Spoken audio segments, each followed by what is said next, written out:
Hi, everybody. This is it should do a real official uh, intro, I guess, right? Hi, everybody. This is the combo. I'm wrong name. Hi, everybody. It's the Baseball Hut, the amazing, spectacular, turf of the great one, the people's champion. Your host, well, it is a little clickbait, Luis Noriega. Um, let's have a little fun today. There's nothing wrong with that. Absolutely nothing wrong with that. What we have here is an interesting thing. I did a video yesterday, really the last couple of days. Sort of been like a riding the wave the last couple of days. And one of the things was that there was going to be some kind of big announcement. Oh, what wasn't that? What I heard was, and what I read was from METS Marized, which is a Mets fan site. They said that the Blue Jays were not in on the Mets. The Blue Jays were out of the George Springer sweepstakes, but they weren't overly optimistic. So that's kind of where the last few days have sort of gone. And I would point out last night, which was very late, I did this video very late. It was after 12 midnight here in New York City. Now, please subscribe to this channel. I am a big Mets fan. I think you're all Mets fans, I think. And and they did a story talking about how the Blue Jays weren't overly optimistic. They didn't give you it. They said a source. Now, they did not put out any kind of quotes or anything, but they said that the source says the Blue Jays aren't overly optimistic. Well, last night, a Twitter account by the name of MLB executive Burner, which was what my video was about last night, and you can find that at Hot Stove Intel. And they put out dotting I's and crossing T's, but the big fish hashtag Mets have been chasing is essentially committed to Los Mets. Maybe Santa Steve Cohen waits till tomorrow to announce, but it's done. Then he went on to say this. Hashtag Mets phase. Actually, hashtag Mets in phase of discussing announcement timeline. How to announce big signing to maximize media coverage. Navigating that football controls weekends plus Monday sports discussion and holidays. PR department and medical staff working with FO. But there's excitement in Flushing. Now, nowhere in these tweets,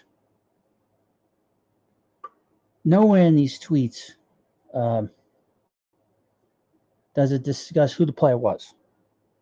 Then there's another account called Steve Franklin at my guy Steve. Now, a few weeks back,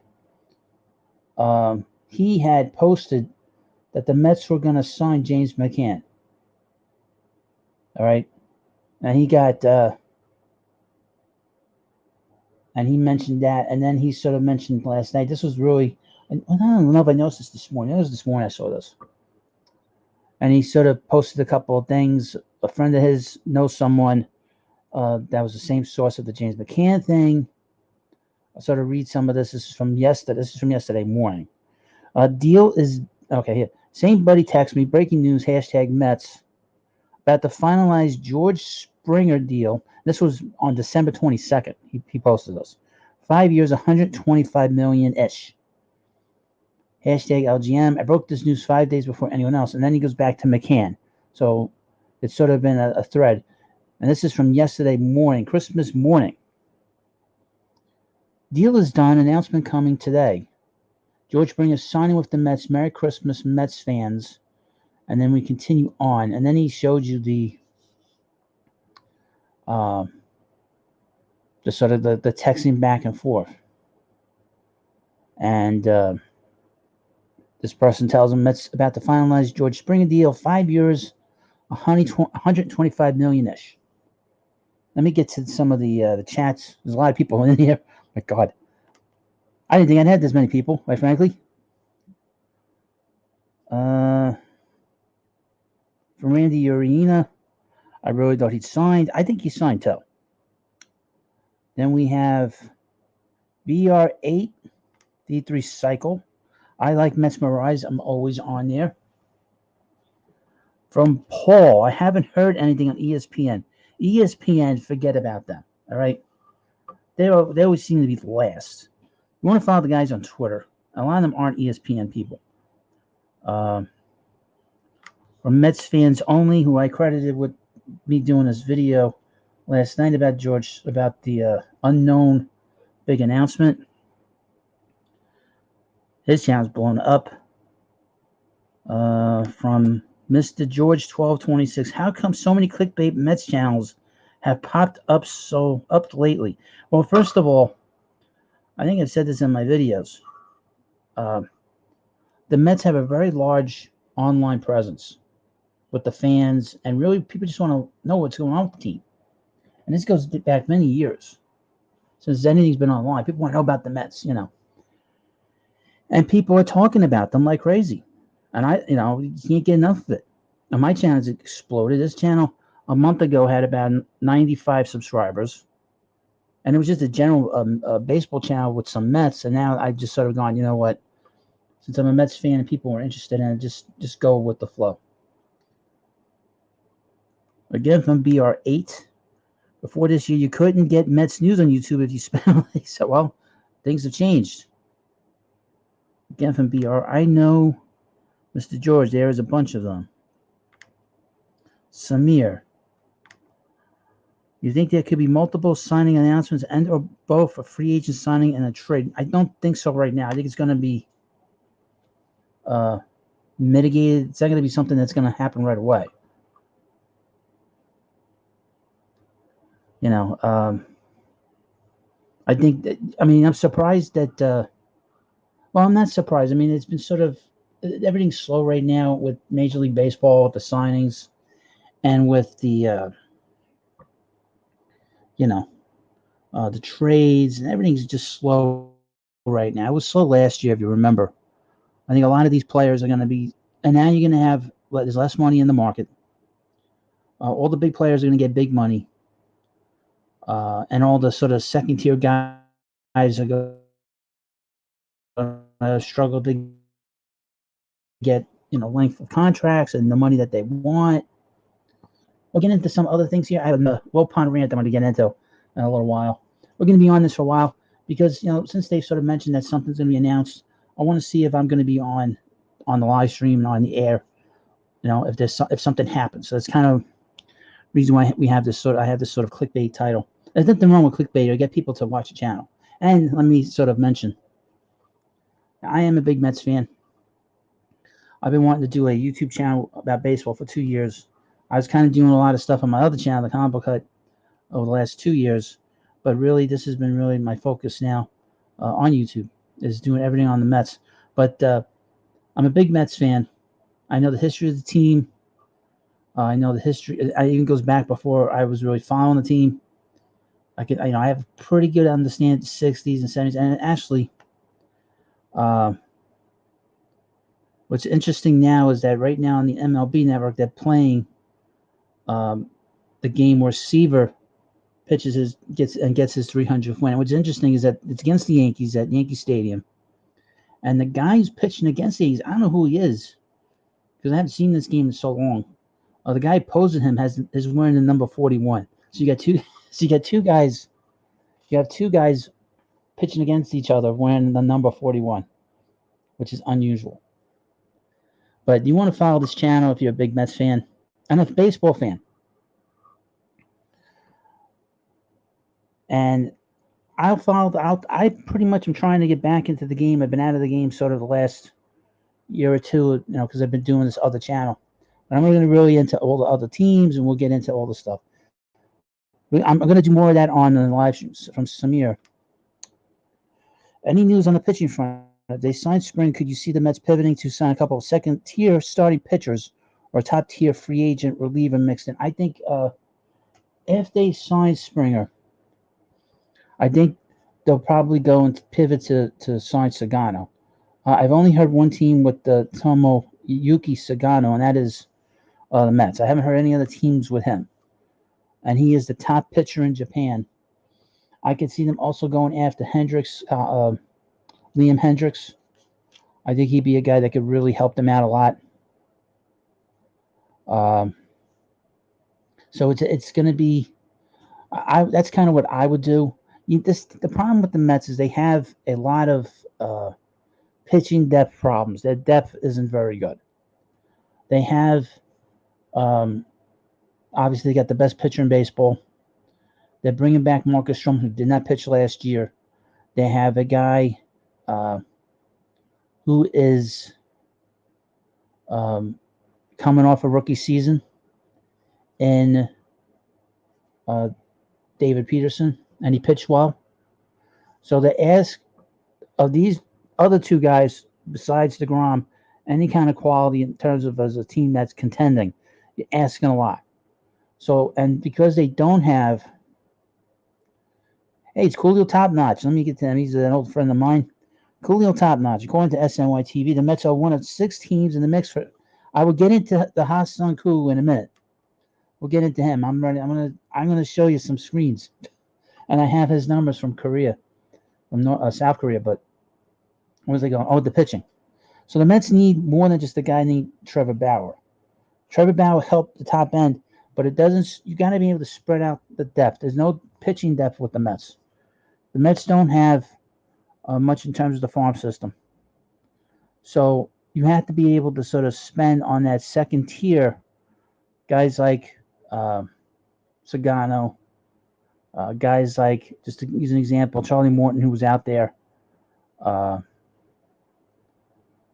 guy like Jake Odorizzi. And then you bring in all these sort of big relievers. Obviously, as you know, relief pitching is big now. So the Mets have to be smart about where they spread the money out. And of course, there's still DJ LeMahieu, who he's still out there. So we can't sort of forget about him. It seems like the Yankees are struggling to sign him, or they look like there might be a little trouble with that. Let's keep an eye on that. So we'll see. So I am not as high on Bauer. I think I've said this a few times because he's a bit of a showboat. I don't know how he'd handle it here in New York. You have to perform. And if he signs a contract, the fans here are going to expect him to pitch like Jacob deGrom coming off a Cy Young. And he's no Jacob deGrom. His overall numbers over the last few years, besides last year, have been rather average. He's been an average pitcher, quite frankly. And he was never the best pitcher on his team when he was in Cleveland. You had guys like Carrasco, and you had Corey Kluber, who won 2 Cy Young awards. So you're talking about a guy that really, and he only pitched 2 months in Cincinnati. And one of the reasons he got traded is because he didn't get along with his manager.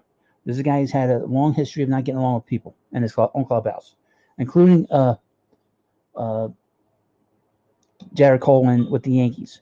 It's sort of that, there's no talk about him going to the Yankees. One, they can't afford him. They don't want to spend the money. And 2, he doesn't get along with Cole. So if you don't get along with their best pitcher and best player, what's the point of them signing him? Anyway, let me get into Ha-Seong Kim, who I don't know much about because he's from Korea, but I'm going to read you an article, and then I'll show you some of his numbers from Korea. So let's do a share screen on this, shall we? And let's see what's going on. Just take this down. Before we get into this, please subscribe to this channel if you haven't already. Very important. And please like this video. Let me take this down. All right. Very important that you subscribe to this channel. I want to get this channel to 1,000 pretty quickly. Let's see where we're at right now. We're at 540. If you can get me to 10 more subscribers, that would be great. Let's see what's going on. Mets blog. This is on sny.tv. I don't know much about him, so I'm just going to read you what's on here on the Mets blog site. This is probably the best of the fans. It's not a fan site anymore. Mets reportedly interested in KBO infielder Ha-Seong Kim, 25-year-old /306, 397, 523 with 30 home runs and 103 RBIs last season. It's written, but it doesn't matter who wrote it. Doesn't matter. This was written this morning. The Mets are reportedly one of 6 teams in the hunt for Korean infielder Ha-Seong Kim, according to Bai Jing-hyung of South Korea's Naver News. Along with the Mets, the Blue Jays, Cardinals, Red Sox, Rangers, and Padres are all reportedly looking at the 25-year-old. Kim was posted by the Kiwam Heroes of the KBO, and teams have until January 1st to bid for his services. He is expected to go on a 4-year deal worth at least $4 million annually. So we'll know by next week if he signs with some team. So that'll be very interesting. So Kim made his KBO debut in 2014 as an 18-year-old and has played no fewer than 129 games every year since 2015. Last season, he slashed, you see the numbers. Kim also won 2 straight KBO Golden Glove Awards at shortstop in 2018 and 2019, and represented South Korea at the 2017 World Baseball Classic as well. The Mets are also reported to be in on Japanese pitcher Tomoyuki Sagano, with Joel Sherman reporting earlier this week that the Mets have as good a chance as anyone to sign him. And I would point out that the only team that I've heard attached to the Met to Sagano. Now let me go to his numbers. Let's stop the screen on this, and we will go to the other, which is his numbers on Baseball Reference. Let's see how this looks, Eric. So please subscribe to this channel if you haven't already. And please like this video. Very important that you like this video. More likes I get, the chances of more subscribers come in here and we can do more stuff. I plan on doing live streams at Citi Field once we're able to go back to the games. But he's Ha-Seong Kim. There's no picture of him, but you can find him online. He's 25 years old. Just turned 25 from South Korea. And if you go on this website, they give you all these different links to all these different things that's going on with a specific player. Okay, here we go. So he's got very impressive numbers. And his age is a kind of a significant thing. The fact that he's just getting into his power says a lot about him. He's scored 100 runs the past 2 years. He's driven 100 runs last 4 years. He's played a lot, and he's since he's really been an everyday player, I guess, in Korea since he was 19. I don't know what kind of player he is. We've seen in the past with these players and international players, specifically from Asia, that the defense is kind of shaky. We saw that with Kaz Matsui, how they talked about how Kaz was this great shortstop, and he came here and he had a rubber arm, and wasn't a cannon. But we'll see about this particular player. I don't know this player. I don't know if the Mets look at him as somebody that can be in the starting lineup, or they look at him as a person that could be in the farm system.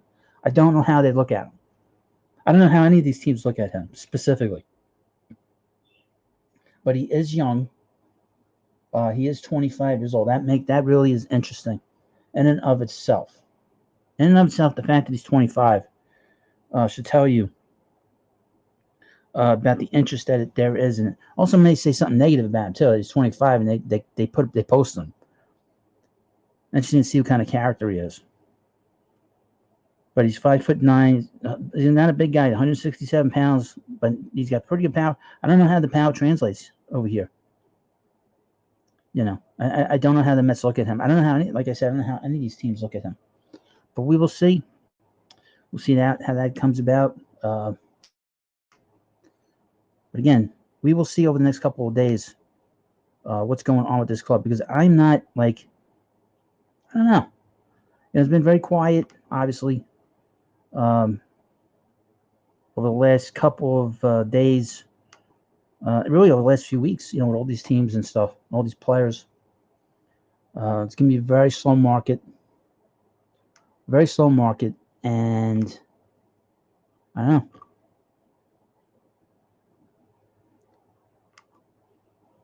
Where did he get this info? What website? Website is which one? This is Baseball Reference, the one with the statistics. Is Baseball Reference. Um, and the other one was metsblog.com. So you can find them. It's pretty easy.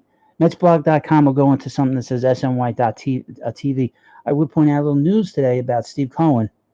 He does not plan on buying SNY.TV. So the Wilpons still own that, interestingly enough. But no, the Springer website. Oh, the Springer website. That's off of Twitter. It's off an account called. Let me find the account again. You have to be on Twitter to find this. It's Steve Franklin at My Guy Steve. You can always Google stuff with George Springer. That's the best way to kind of describe what goes on with Springer. You can also go on Metsmerize. They've been on Springer. They're the ones that reported that the Blue Jays were kind of sort of out of the sweepstakes. There's only one team now. There's only been, there was really 2 or 3 teams in the beginning. Was the Mets, Red Sox, and the Blue Jays. And we really haven't heard much about the Blue Jays. I mean, about the Red Sox. It's all been about the Mets and the Red Sox. Oh, before the Mets, Red Sox, and Blue Jays, let me just sort of go back to Kim a little bit, because there are other teams attached to Kim. And please, while I'm doing this, please subscribe to this channel. I want to get to 550 subscribers. I want to get to 600. The channel's really exploded over the last less than 24 hours now. For instance, like I said, this video about the big signing today is huge. Just going through the analytics, it's going to be over 4,000 views on it. It's not more. Where is it now? About 4,200 views on that. So that video is doing rather well. Let's see. Let me go back to Kim and give you some of the teams that are involved in this. You can find this on MLB TradeRumors.com. That's a great website too. That's a hub. Well, what does she want? This is a hub. You go on MLB Rumors, Trade Rumors. That's a great website.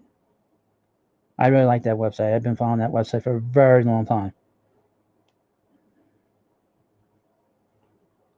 Anyway, so the teams involved with Kim are the Mets, like I said, the Blue Jays, the St. Louis Cardinals, the Red Sox, the Rangers, and the Padres. The team to keep an eye on with Kim, in my view, would be the Rangers.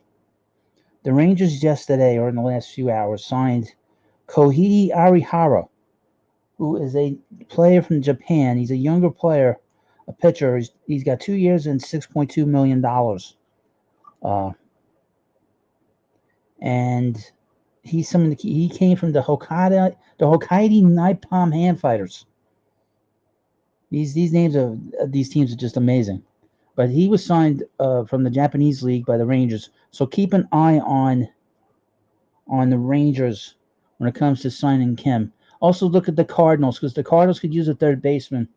And I believe that the team that'll pick up Nolan Arenado is probably going to be the Cardinals in all likelihood. So, all right, from Chris GP. Is this just clickbait? Where's a reliable source trying to catch up? All right, let me go over this again.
time, folks. Eric Breen, he is the freaking live stream killer. Every time, man. Get out of here. Watch it on replay. All right, let me start.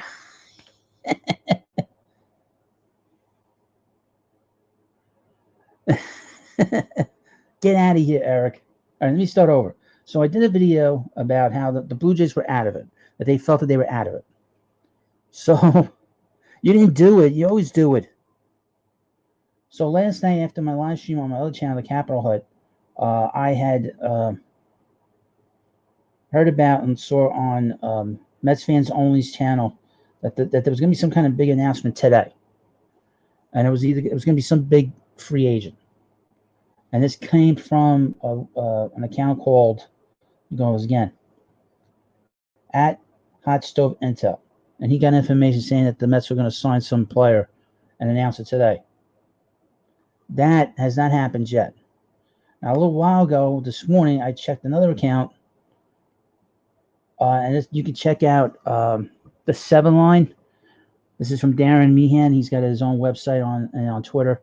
He's a big Mets fan. He's he's a clothing guy, and I think they have their own booth at Citi Field. And they were going back and forth.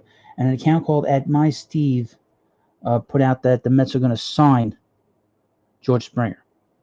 So, just want to to the people coming in here that's seeing this. This is just a clickbait, obviously, title. And I'm being honest. And that's what you're going to find, YouTube. There's nothing wrong with that. And if Springer gets signed by the Mets, you're going to be thinking he's a Nostradamus. But there's sort of been going back and forth that the deal will be for 5 years, $125 million, which is kind of what's been sort of discussed anyway. Jim Duquette had talked about that the money would be about $125 million to $135 for 5 years. I originally thought it was going to be $7 for $200, but the way the market is,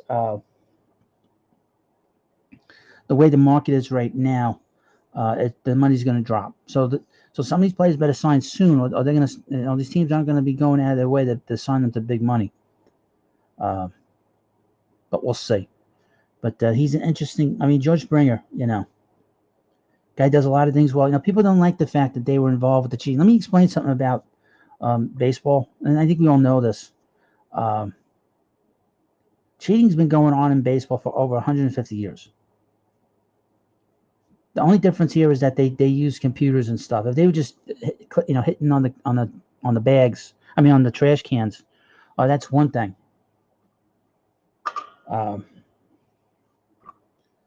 And that was kind of a not a big deal in my view. And the players, first of all, I think some of the players should have been suspended. I think that would have settled a lot of stuff. I think that, probably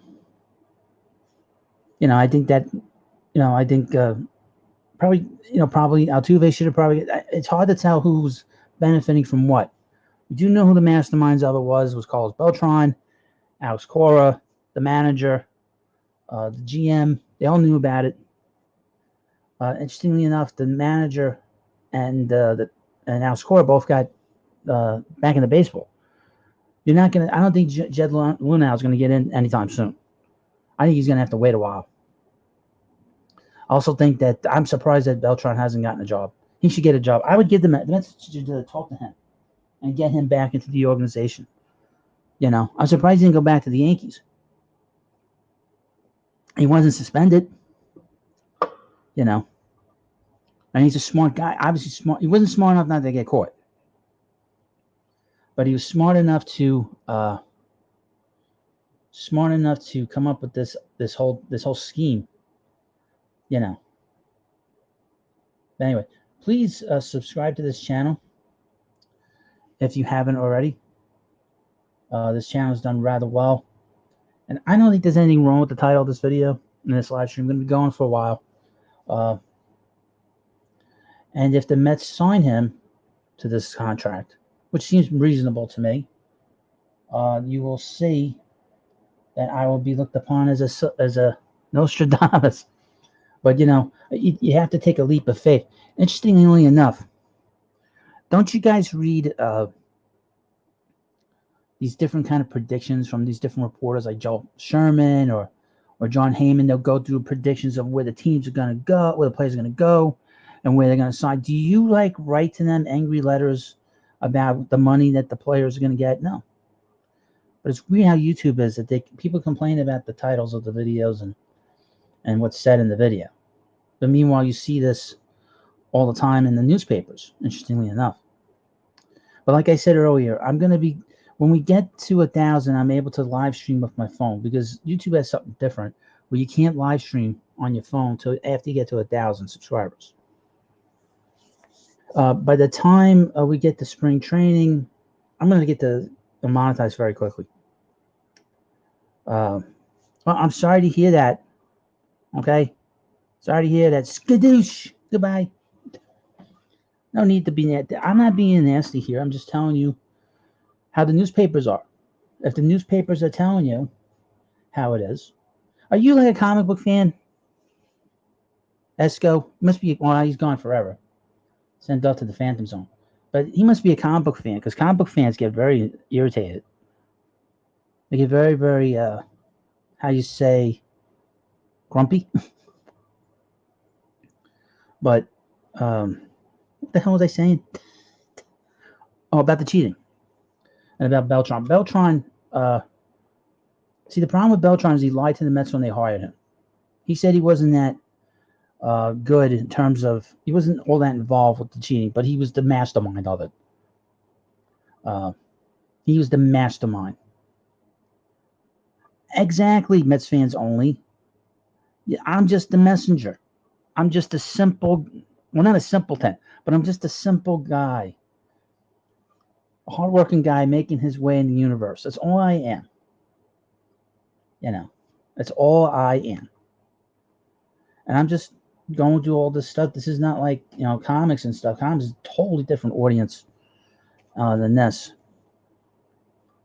Oh, okay. Nelson Cruz. Okay, thank you. Because I'm not watching it. I mean, the game is on, but I don't know who's pitching.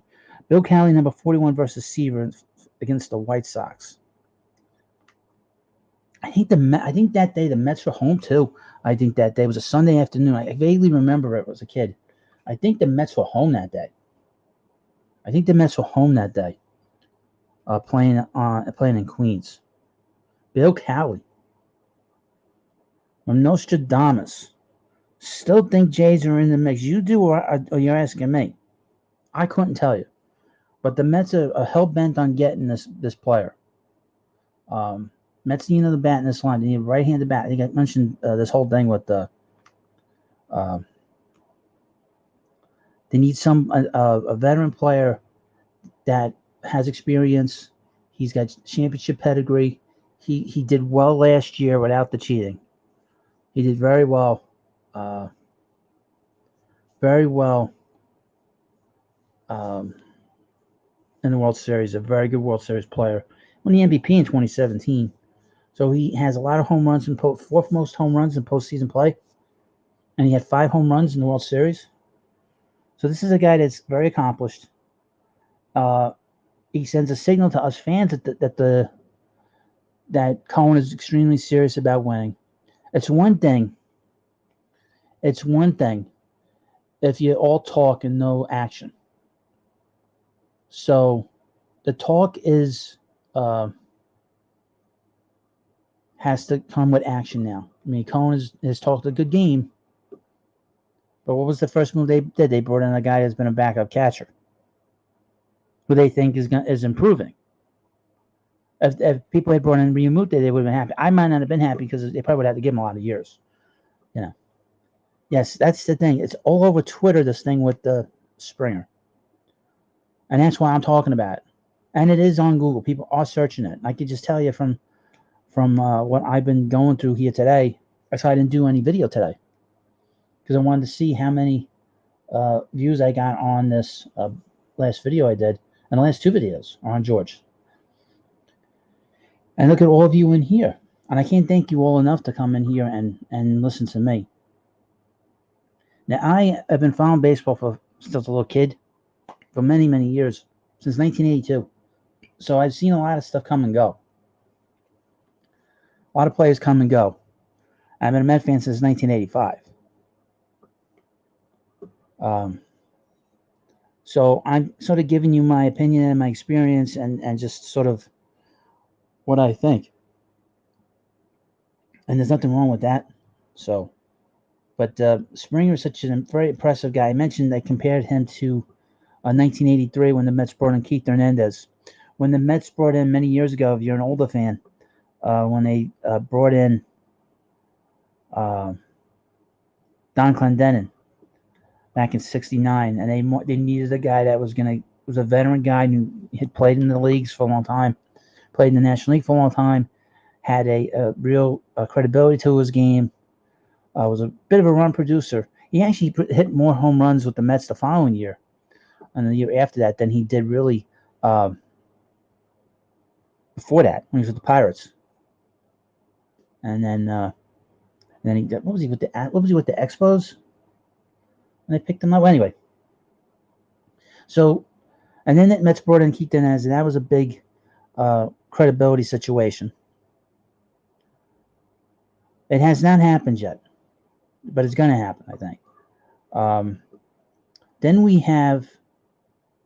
Then we saw that Keith was here, and then they brought in Gary Carter to show the fans and show everybody in baseball that the Mets were a legit contender when they brought in Gary Carter in '84 and going into '85. And then they sort of were doing their little tweaking. They've been playing a lot of this Moneyball. I didn't realize this until I was curious about Billy Beane. He was traded to the Twins for Tim Tuffle. And Tim Tuffle was one of the small little pieces of the championship season, of the championship team, which was interestingly enough. You get these little trades once in a while. Anyway, so in 1998, the Mets had a good team. They were good in 97. If you're a fan, you saw them win 88 games. They were really very entertaining. 97 was one of the more fun seasons that the Mets ever had. And I was really into that season. Really, and I didn't even have cable then. I was listening to them on the radio. Last year, I watched everything listened to everything on the radio. But that was a fun team. And then they brought in Piazza the following year. That gave them credibility. And they rode him to the World Series in 2000. Then, after the 2004 season, they brought in Omar Minaya. And this was a team that they had some talent. They had David Wright and Jose Reyes, and they had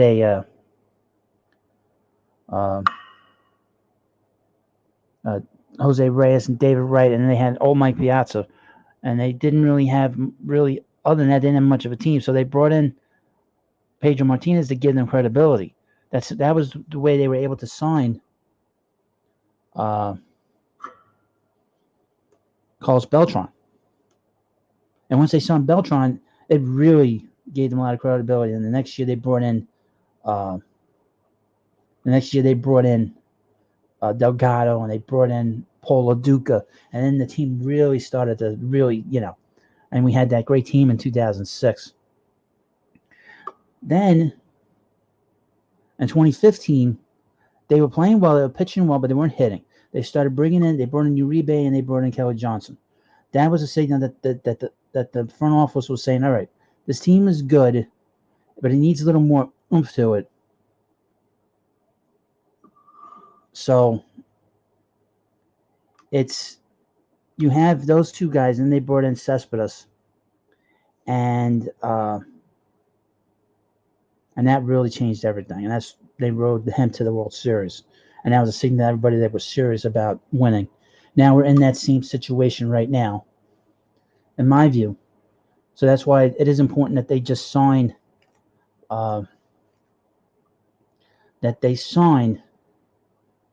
George Springer more than Trevor Bauer. Got some chats in here.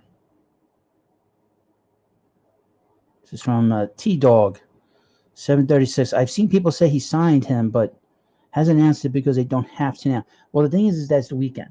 You got the holiday weekend. You got the football tomorrow.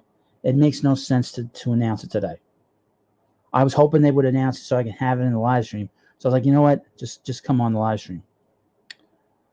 This Nelson Cruz talking about the Tom Seaver game that's on MLB Network. They had Lindsey Nelson. He does the play-by-play in this game. He does the blast out. Was the former Mets announcer. Ernie Labar. Ray Knight did great as a Met. Only that 1 year. I'm going to say something that people might not like. I was not a big Ray Knight fan. I was a Hojo guy. And Ray Knight in 85 was terrible. They were going to release him in spring training in 86. And Davey Johnson stuck up for him, said, no, I think he still has something left. From Nostradamus. You still think Mets have chance for Bauer as well? I know Cohen wants to spend. Nostradamus, you're Nostradamus. You should know the answer to that, right? You should know that. No, I think that I maybe they'll sign them both, but I wouldn't. I would try to spread the money out after that. Try to get more depth in terms of the pitching.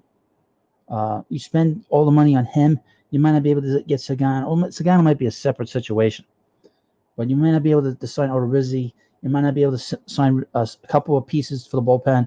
I'd like to see them sign Brad Hand and Hendricks. Fernando Crespo, Cliff Floyd. Now, Cliff Floyd was signed going into the 2003 season. Okay. I would not put him in that situation. From Nelson Cruz, market drying up for JT, may have to settle. He might go back to the Phillies. I kind of heard the Blue Jays, the Angels. Those are sort of the teams. Touche. Exactly, man. You should know better than me. You should know better than me. Where all these players are going.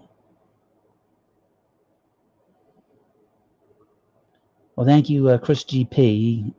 I kind of figured. I know he played for the Pirates. I know he was with the Pirates, so I think he played that 1.5, was 2 months there. Mets fans since 68. Glutton for punishment lately. Yeah, let me ask you something. Now, you became a fan in 68. A couple weeks ago, I was getting a lot of sort of grumpy kind of comments from some of the older.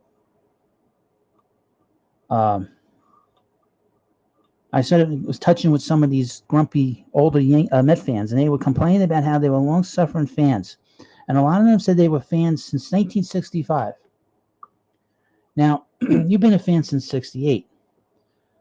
How do you kind of claim, and some of the older ones claim to be long-suffering Met fans?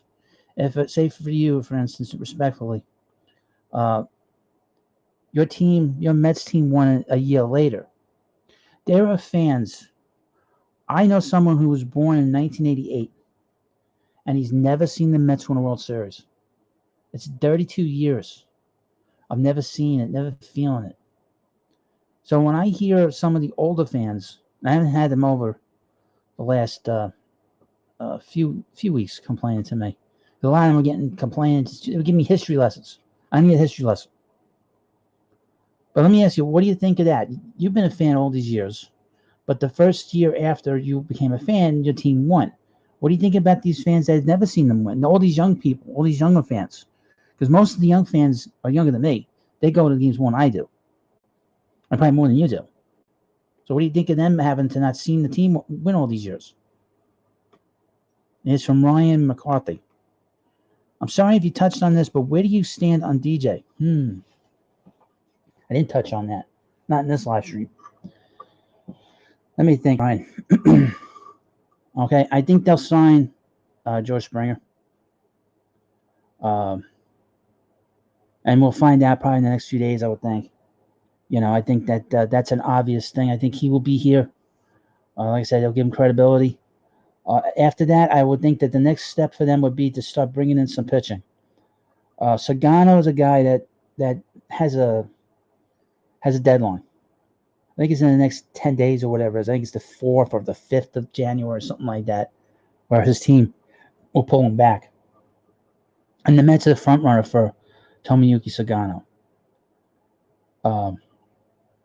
And we'll see where Ha-Seong Kim goes, because he's got to the first. and then that's his deadline to be signed.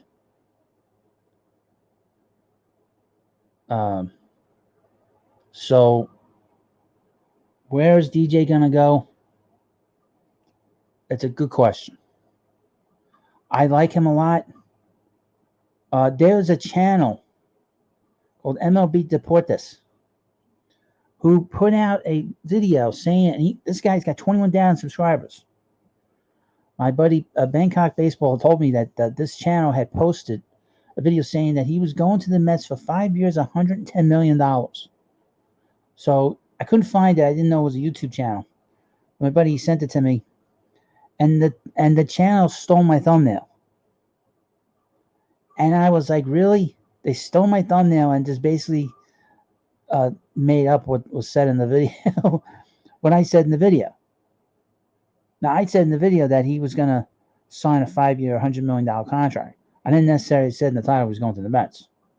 I kind of alluded it, but I didn't say it. But what was interesting was that the Blue Jays are in on him. The Yankees want him back. The Mets have talked about him. I think they kind of put it out there so that Springer gets a little nervous about coming here. Springer, LeMahieu would certainly improve the defense on this infield considerably because you would put him at second, and he's a big guy. I think I mentioned in the videos that you don't want a small guy on the middle infield. And LeMahieu is 6'4", but he's going to be good for a long time. He's not going to fall apart physically. So I think that any team picking him up will be very happy with him. I'm not sold on how long he's going to play for. I don't know if 5 years is worth it, but I think he'll probably get 5 years. The Yankees are haggling over the money, with him. From T-Dog, I'm 14. I've seen the Mets win a World Series game, so I'm good, good for that. I've seen them win 2 World Series games in the last 20 years. I had to see them win like 4 in a row. From Chris GP, I would pass on DJ and get McNeil to second base with Springer in center. Defensive upgrades with Nimmo in left. Well, if they put DJ and second at second, they have even better defensive team than they are right now. And you could put McNeil at third. McNeil's a pretty good infielder. From Ernie Labar, I went to Shea in August of '68. Saw Kuzman shut out the Reds 2-0. Had Jerry Kuzman sign a baseball for him. He was a grumpy guy. Jerry Grody was a man of my heart. He was a grumpy guy.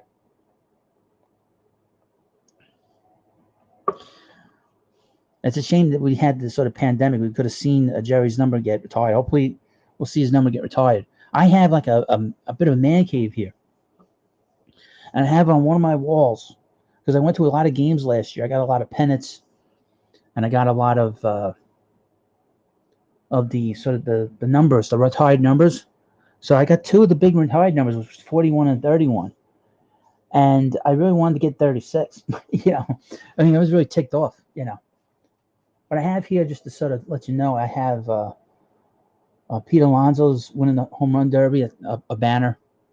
I got a Mr. Met banner. I got the 2015 Eastern Divisional Championship banner here. And I got a Noah Syndergaard banner. A whole bunch of different signs here. And it's funny. I ordered a sign back in January off of Amazon. And they said I would get it in June. The thing came from China, and I got it early. Scared the hell out of me. I got it in April. Scared the hell out of me. I was like, I don't need any virus coming with the box. But I'm still here. But anyway, so I was very uptight that about the pandemic and that they shut everything down. We didn't get a chance to sort of honor Jerry Kuzman. I was going through some of his numbers. Specifically from 1976. So if you older fans, you remember how he pitched in 76. Randy Jones won the Cy Young. He shouldn't have won it. Jerry had a better year. The only difference was that Jerry didn't have as many wins as Jones did.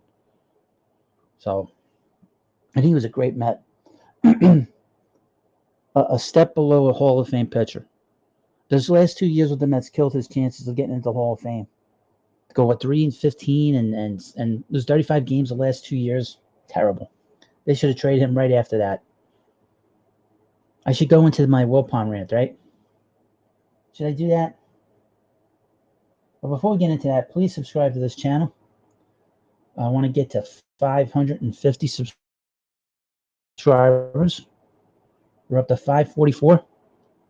So if you're coming through here, please subscribe. If you're watching the chat, if you're a big Mets fan, you want to subscribe. Like I said earlier, when we're able to go back to the games, I will do live streams before the games start and just sort of tell you who's pitching, who's not pitching, and we'll have a good time at the game for a few minutes and just enjoy ourselves, and we'll see what happens. But like I said, when I get to 1,000 subscribers, I can live stream with my phone, which will be great to do. I can't wait to do that. So let me get into this Wilpon rant. And then I guess it kind of coincides with let me get to one more chat. From Nelson Cruz. Nelson, where are you playing next year? You going back to the Twins? What do you care about where Springer goes? You should worry about your own free agency. Springer brings with him postseason play and plays position in need. Time is running out on international free agent signing. Well, yeah, for two of them. For Kim and for Sagano. Again, is Sagano like a paisan? Well, he's going to sign a deal from Chris. Is Springer sign a done deal, or are we still unsure? I think the deal is kind of signed, but they haven't announced it. Sort of trickling out. Let me check Twitter and see what's going on. Probably nothing right now. And then we'll get into my rant, my Mets rant. Doesn't look like anything right now.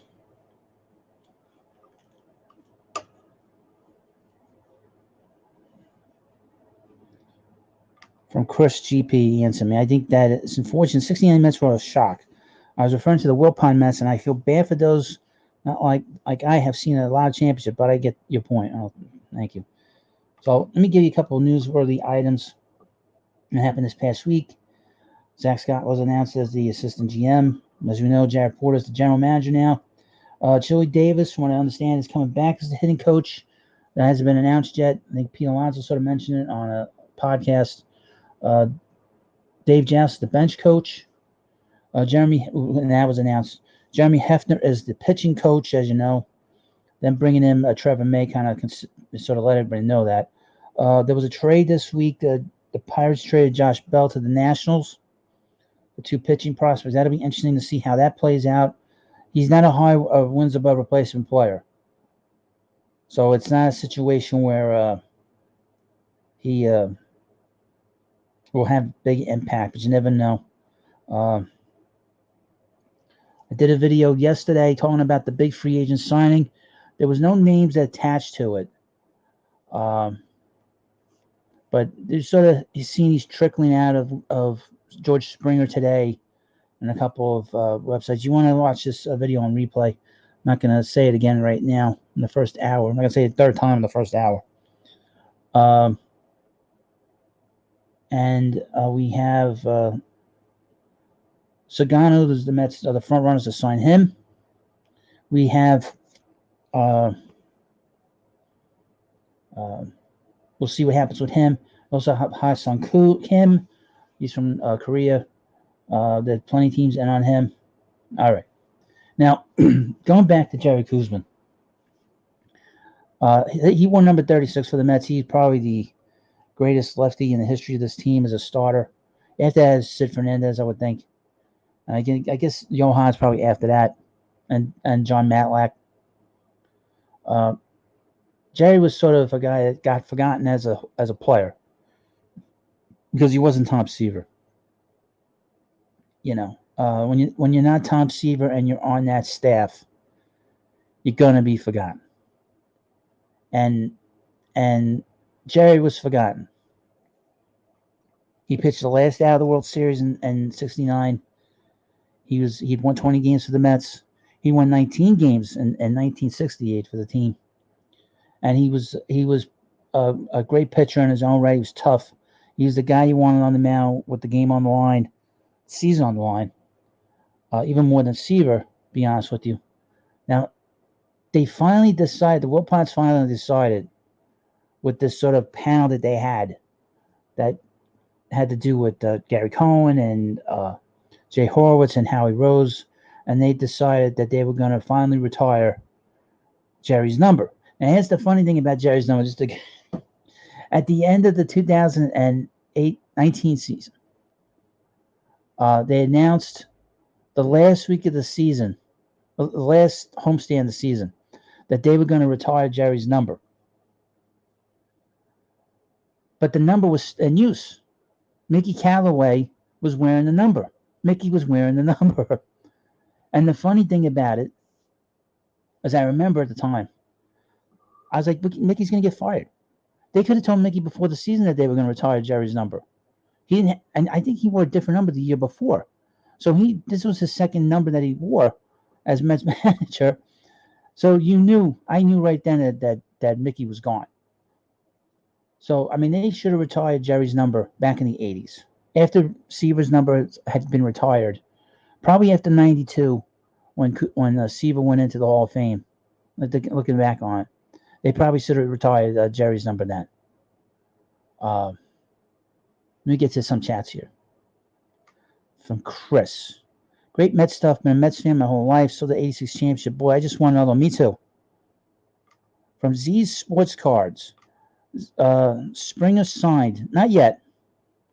But the rumor is that it's getting pretty hot that the Mets are going to sign him.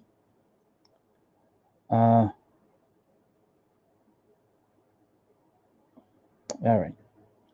So the Mets are going to retire his number. Now, because of the whole thing with the virus, they weren't able to do it this year. Hopefully, they'll be able to do it next year. But it's gotten me sort of thinking that the Wilpons really screwed up, and Doubleday to a lesser extent, what's gone on here over the last 35 years with this franchise. They didn't highlight as much as they should have the 86 team. There was no 10-year anniversary celebration for the 86 team. There was no celebration in 96.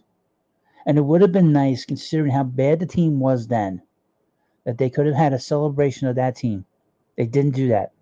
They tried their best to stay as far away from that team as possible. They were so quick to break the team up. I mean, Kevin McReynolds was a very good player, but he had nothing in the belly. He had nothing in his soul when it came to baseball. What he cared about was hunting and fishing. And you had a guy like Kevin Mitchell, who they didn't like personally because he's a tough guy. I mean, anyone that played with him were afraid of him. Darryl Strawberry was afraid of him. There's a book called The Bad Guys Ones about the 86 team. And in that book, Strawberry says that there was only one player he was afraid of that he ever played with, and that was Kevin Mitchell. But Mitchell, as you notice, he never had any problems after his career or during his career. Never got into trouble, never had any problems. And in fact, he's like a coach in San Diego. Coaches kids out there. But interestingly enough, they were so quick to move on. Now, I understand why they didn't re-sign Ray Knight. Ray Knight was past his prime. They got one last year out of him and a great series against the Red Sox. But he was past his prime. And the Mets had Howard Johnson, and Hojo went on to be a two-time all-star of the league in home runs and RBIs, his last great year. So the Mets had a player that they could play every day. And I loved Hojo. Hojo was one of my favorite players of all time. But Ray Knight was past his prime, but they lost a little bit of that attitude. But he was past his prime. That's the one problem. So they were so quick to move on. And they couldn't quite figure out what to do with Lenny and Mookie. They kind of held on to both of them too long. And then when they finally moved one in early July of 89, they moved Lenny. And then at the end of the month, they moved Mookie. It made no sense. So it was so strange that they did that. And of course, I want to mention this too. Cashin was quick to get rid of Darryl. Which you can understand. I mean, Darryl was probably the best player on the team. He made them a good team, made them a winning team. And I guess I can understand looking about all the sort of craziness that was going on. He was fooling around with women during the games in the clubhouse and in the bullpen. So don't unsubscribe to this channel, Brandon. Let me go. There is no need to talk like this. Scumbag clickbaiter, fake news viewer, desperate. Far from it. Unsubscribe. Don't unsubscribe. Okay, because there's been a lot of talk on Twitter about him signing. There's numbers out there. It's not through official sources. It's through back-end sources that have been right about James McCann. Do not unsubscribe, please. That's a silly thing. Don't be a comic book fan. Don't be a comic book fan, because that's what comic book fans do on YouTube, and that's an insult, by the way. From ALB, just got here. Any sources saying this, you're going to have to watch the replay of this video, of this live stream, and check out my previous videos from last night. And name one source. All right. Mets Mirage mentioned how the Blue Jays are not involved, that the Blue Jays are not optimistic about signing George Springer. Also, a Twitter account by the name of MLB. Let me go back again. Since you're being a little grumpy. At Hot Stove Intel mentions that the Mets specifically, he mentioned George Springer signing a contract, and they're trying to figure out the timing of it. I would point out yesterday that he did talk about Kohei Arihara signing either with the Padres or the Rangers. He signed with the Rangers. And this is an account that's online.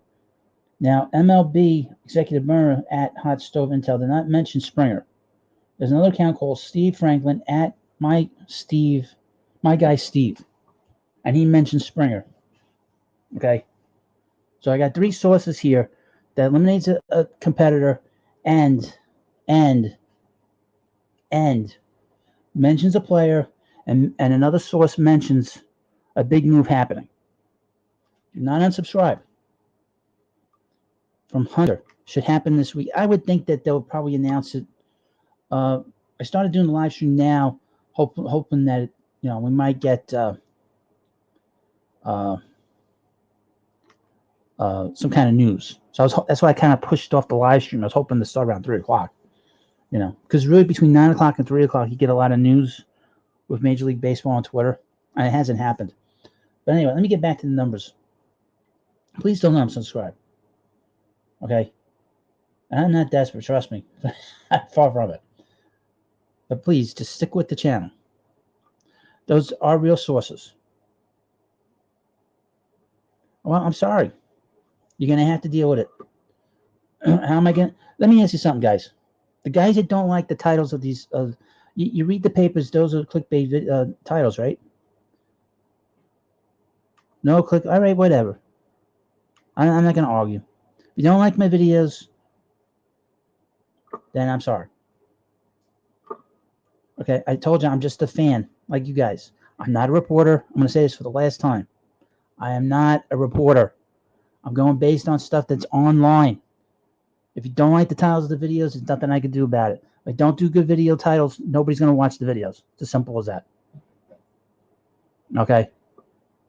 I love my Mets, but I also have to run a business. This is how I do this business on the other channel. With this is much easier. I've been reading newspapers for 35 years. I know the kind of headlines that they get. I'm using the same headlines as they do in the newspapers. Okay? You youngins don't understand that because you don't read the papers like I do. Or I did. So I'm just letting you know that that's what I'm doing here. And like I said, I have to run a business. This channel's about to be monetized. I have to run this business the way it should be run. Okay? Okay, but Alex, okay. Get upset about the title, but there's a lot of quality in this channel. A lot more quality than most channels. So, anyway. So let me get back to the crazy. You guys need to lighten up. It's a Saturday afternoon. What else is there to talk about? Isn't this what we all talk about is trades and rumors? And again, I'm not a reporter. I'm just a fan. I'm a great fan. So, thank you. All right. So, let me get back to what I was talking about the numbers. So, we have this sort of not wanting to honor the past. Unfortunately, we've lost one of the great players, which was Gary Carter.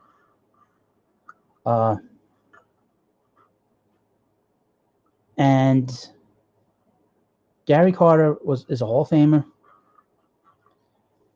and he was a very important player on this team. And the Mets did not retire his number, even when the man passed away. They didn't retire his number, and it's not in commission. They don't use it. But why didn't for 8 years? Why didn't they retire it? They should have retired it in 2012 when he passed away. They should have retired in 2016 when they honored the 86 team. They didn't do it. Why? Could someone explain that to me? If they're not using it, retire the number. I don't understand why they never retired his number. He was a Hall of Famer. He was a significant player in Mets history. If it wasn't for him, they wouldn't have won the World Series. It is disgusting. It really bothers me that they didn't do that. That the Mets did not do that. And I know that Steve Cohen has talked about honoring the Mets legacy. He's going to be putting the 86 ball, the Mookie ball in the Hall of Fame. And I was thinking about this. If you go to Citi Field, right next to the Hall of Fame is the Mets gift shop. I like to see them take the gift shop out of there and just make that a Hall of Fame section. Really honor this team. Honor the great players of this team. Like really highlight Seaver. We know we're going to get the statue. We're getting the statue in a minute. Really honor Piazza, Gary Carter, Keith Hernandez. Keith Hernandez, who should be the next number after Gary Carter's. Or even Keith could be next. Maybe we should get Keith to be the next number after 36, seeing as how he's still alive. We'd like to see him be honored before he passes on. That has bothered me beyond belief. And we know that at some point, David Wright's number is going to get retired. That can wait a while. We can wait a while for that. I mean, we can wait another 10 years for that. But really, the two numbers that bother me a lot that haven't been retired is number 8 and 17. For a long time, I thought maybe 16 and 18 might get retired. But you know what? I don't think so. And the sad part is that this whole thing with Beltran, Mets had big plans for Beltran. I don't think you realize that. They were going to really honor him. They were going to retire his number. They were going to do all kinds of stuff for him because he's probably going to go in the Hall of Fame, And he might have to wait longer now because this whole thing with the scandal in Houston. But, I mean, he was probably going to be the next guy that was going to get their numbers retired. Here's from Mets Talk with Hayden J, who just started a YouTube channel. He's got his own channel. I watched a little bit of it this morning. Please subscribe to Mets Talk with Hayden J. Help him out a little bit. He's a younger YouTuber. I like to see him get monetized. I like to see new YouTubers that just want to talk about the team. Anytime we talk about the Mets, I'm happy with it. All right. And, of course, somewhere down the line, when his playing career is up, Jacob deGrom's number will be retired too. But hopefully with Cohen here, every year or so, we will see numbers be retired, expand the Mets Hall of Fame. The Wilpons did a terrible job down the line. The Wilpons, specifically Jeff, he didn't get along with people in the minor leagues. Jeff did not get along with a lot of people in the front office. He didn't get along with some of the people in his family. For instance, the reason the team got sold, and I don't know if you watched my videos from the past few months, was the reason that the Wilpons sold the team was because Saul Katz, who was a silent partner, is the brother-in-law of Fred Wilpon, which is Jeff's uncle through marriage. He does not get along with Saul's family. He didn't get along with his children. So Saul wanted to retire. And he couldn't retire because the kids didn't want to run the team with the Wilpons, with Jeff. So that's the reason why Jeff wanted to. That's why the Wilpons sold the team. And it's funny. People don't want to talk about this, but the reason that the Mets have had a tough time filling the front office up a little bit is because of the fact that the Wilpons, specifically Jeff, wanted to still run the team when Steve Cohen bought the team, which was crazy. And, luckily they're out of here, specifically Jeff. Fred's a nice guy, but Jeff was a disaster. From Nelson Cruz, I hope they celebrate players before they pass. Jerry Kuzman and Rusty Stafford. Well, Rusty passed away. I mean, in the sense that Rusty's passed. Well, they honored Rusty in '86. They have him in the Mets Hall of Fame. So they honored Rusty when he was still a year after he retired. Now, they kind of done a better job over the past year or two because Jay Horwitz had retired as the Mets public relations guy. And I would point out, Jay Horwitz was not a good public relations guy. And the guy that took over from him is not any good either. I don't know who's running it now. Probably the same guys, but it's probably going to be run a lot better. Those guys don't do a good job. They're going to be gone. And they even screwed up the Seaver statue. They even screwed that up. Because as far back, I watched a High Heat with Mad Dog this week, and he had on Dope Man, the Hall of Fame, the Baseball Hall of Fame writer that works for the Daily News. And he worked also for SNY TV for a little while. And he had done a book on Seaver. And he said when he met him in 2016, Seaver was good. He was, his mind was good. But then a year later, Seaver wasn't there. He had a tough time remembering anything. He had a tough time remembering his career. He had to sort of be prodded. And I remember at the time, around that time, Nancy Seaver complained a lot about them putting up a statue outside. I thought it was kind of weird that Nancy, who never really talks to anybody, really doesn't talk about what goes on. She's been very quiet all these years. That she came out and said something. And at the time, I was like, what is she doing? But looking back now, the Wilpons did a disgusting job when it came to Seaver. Now, if you notice, he did not throw out a pitch during the playoffs in 2015. Last public appearance of Seaver was in 2013 during the All-Star game. But really, quite frankly, the Wilpons have done they did such a terrible job here down the line that I'm glad that they're gone. Also point out about the minor leagues, the reason the Mets were in Las Vegas was because of Jeff Wilpon. Because they were in Norfolk all those years where they used to play with the Tides. They used to be Tidewater Tides, and they became the Norfolk Tides. And they were there for 20-something years. And because of Jeff Wilpon, they didn't get along with the minor league front office there. And then the Mets went to Buffalo. They played in Buffalo for a few years. And again, they didn't get along with Jeff. So where the Mets had no farm system, no AAA farm team. That's why they were playing in Las Vegas, and that was a disaster because they're 3 time zones away. Anyway, that's sort of my mild. This is not like a Mad Dog, it's like a Christopher Mad Dog Russo rant. For Mets fans only. We think the Mets are going to win it all this year. Well, we'll see. We'll see. I want to see where the pitching goes. The Mets always win when they have great pitching. They won in '69 with great pitching, '86 with great pitching, 2015 they won with great pitching until they got to the World Series, and then they didn't pitch great.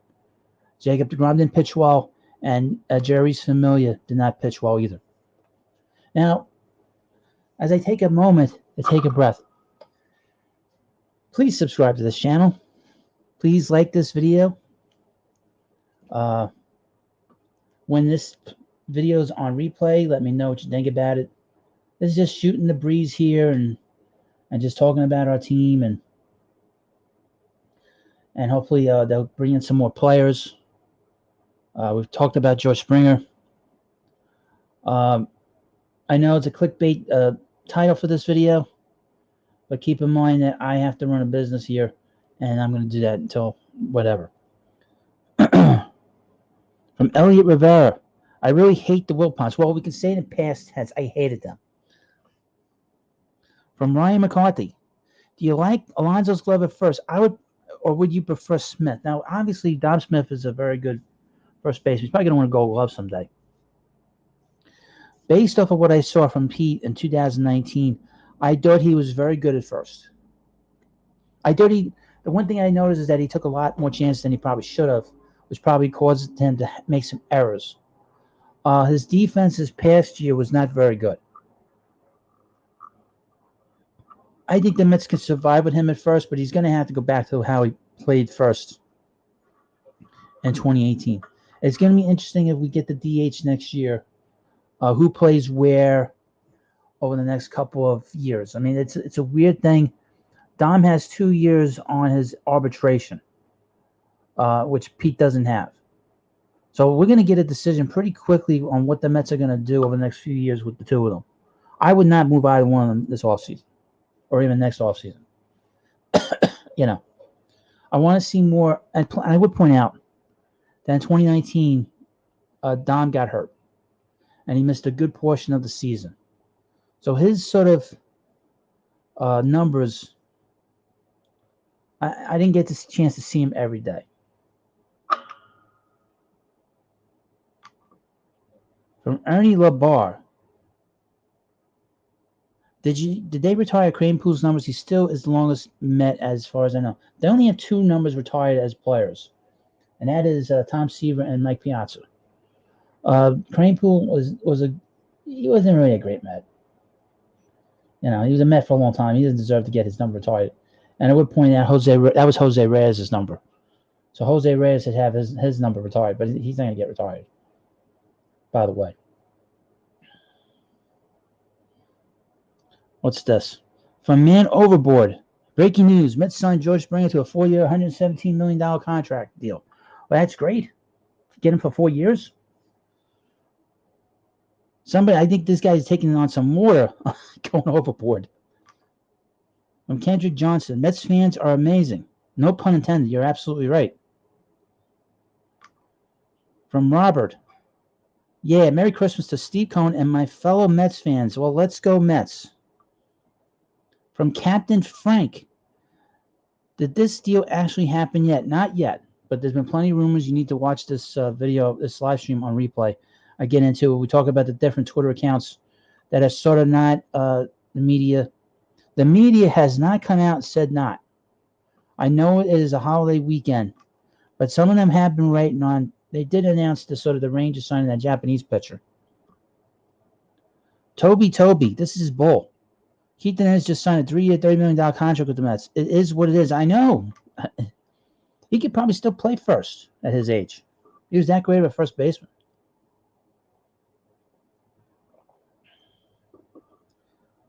From Ryan McCarthy. What do you think the Conforto extension will look like? That's interesting. I don't know.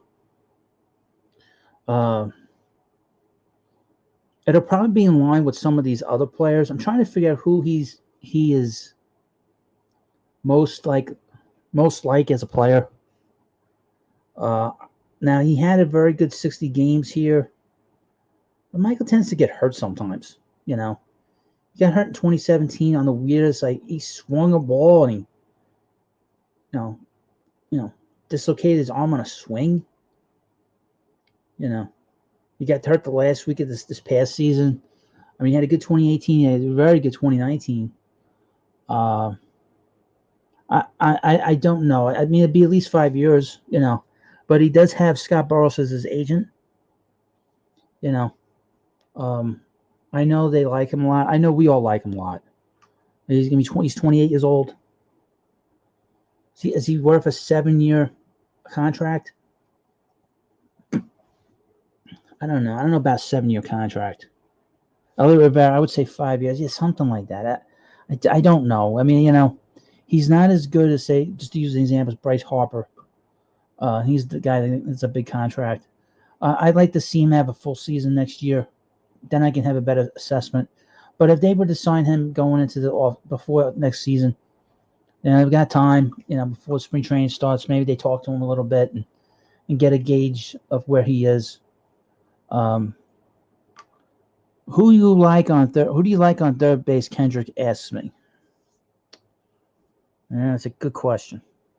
A lot's going to depend on Springer. I think once they announce Springer signing, we'll get a better idea of what direction they're going in terms of who they sign after that, if they sign anybody.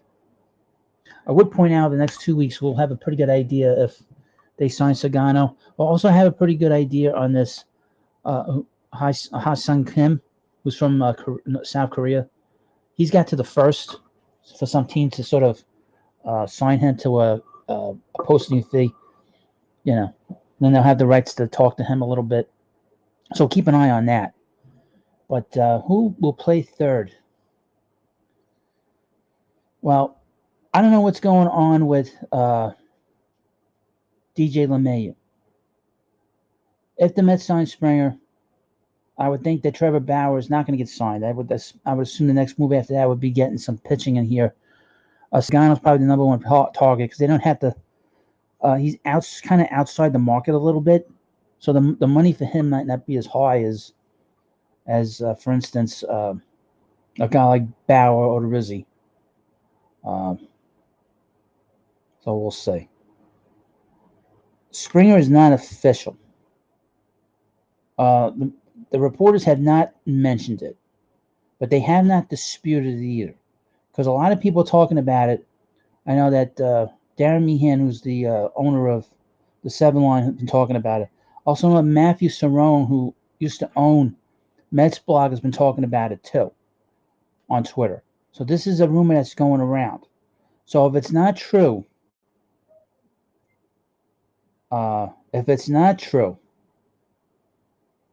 um, the media would say, you know what, it's premature, or they would agree with. They've said nothing. The media's been very quiet, and there've been people online like Mike Puma who's been active. Gio Sal, how many times have you gotten reported for clickbait? I didn't know that was a crime. Did you call the cops? Call the cops on me, Gio. How many times? Many times. They might come out here, at the baseball hut trying to arrest me if I'm not careful. So they don't arrest real life criminals anymore. They might arrest me for clickbait videos. but anyway, I might as well take me away. Take me away to the funny farm, Gio. From Reginald Rivera, is Jeff McNeil considered an untouchable for the Mets? He's pretty close. I really love him. He does everything well. The guy is smart on the field. The guy he's a winning player. I really do like him a lot. Let's look at his numbers on Baseball Reference. If I can get this up. I really do like him a lot. He's a real quality player. Slow to move. There we go. The computer is very slow. But Jeff McNeil, he's a real quality player. And I let's look at his numbers, shall we?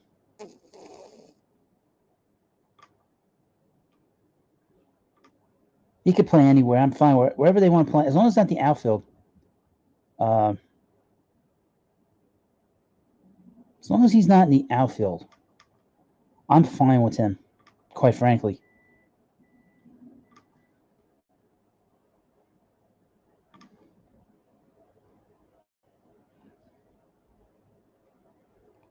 I like him a lot. And I hope they sign him to a big contract at some point. Let's see.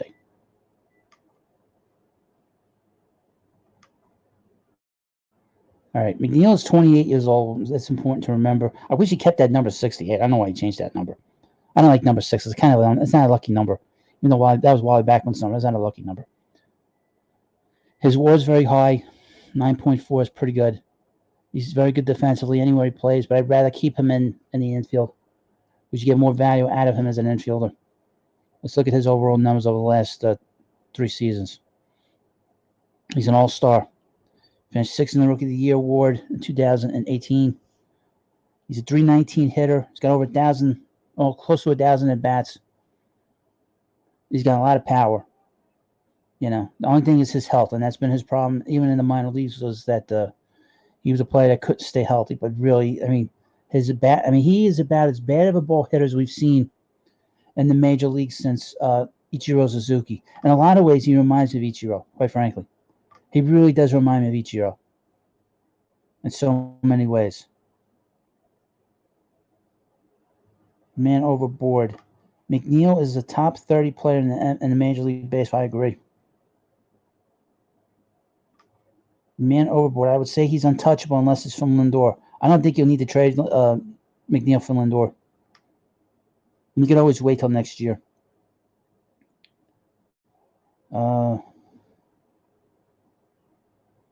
Elliot Rivera. Let me take this down. All right. Elliot Rivera, what do you think the lineup would look like? Well, I don't know who else is going to be here. I have to see who the center fielder is. Because I was thinking that if they don't sign, say they don't sign George Springer, and they sign at some point, they sign DJ LeMahieu, I could see them going and bringing in Jackie Bradley Jr. So I think a lot of it depends on George Springer. I have to think about it. It's the Mets have a lot of number 2 hitters on this team. Guys who could bat number 2. I don't know who I'd bat. I probably, I have to look at it. I got to sit down and think about it. Funny, you mentioned man overboard. You mentioned Lindor. I mentioned a trade. And let me ask you, because I did a trade. I came up with a trade on one of my videos. I mentioned that the Mets should trade Jimenez, Brandon Nimmo, and 2 minor league prospects. In the mid-range 20s. I got a lot of hate for that. But I thought that was fair enough. The Mets were giving them probably a guy that's going to win a Gold Glove and is an everyday shortstop. And they were getting a guy who could play every day in the outfield, gets on base. He's a Midwest kid. And they would have 2 prospects. They need middle infield help. I thought a kid named Carlos Cortez would be pretty good going forward. I can even give them Gotta understand something about Lindor. He has no value right now because of the fact that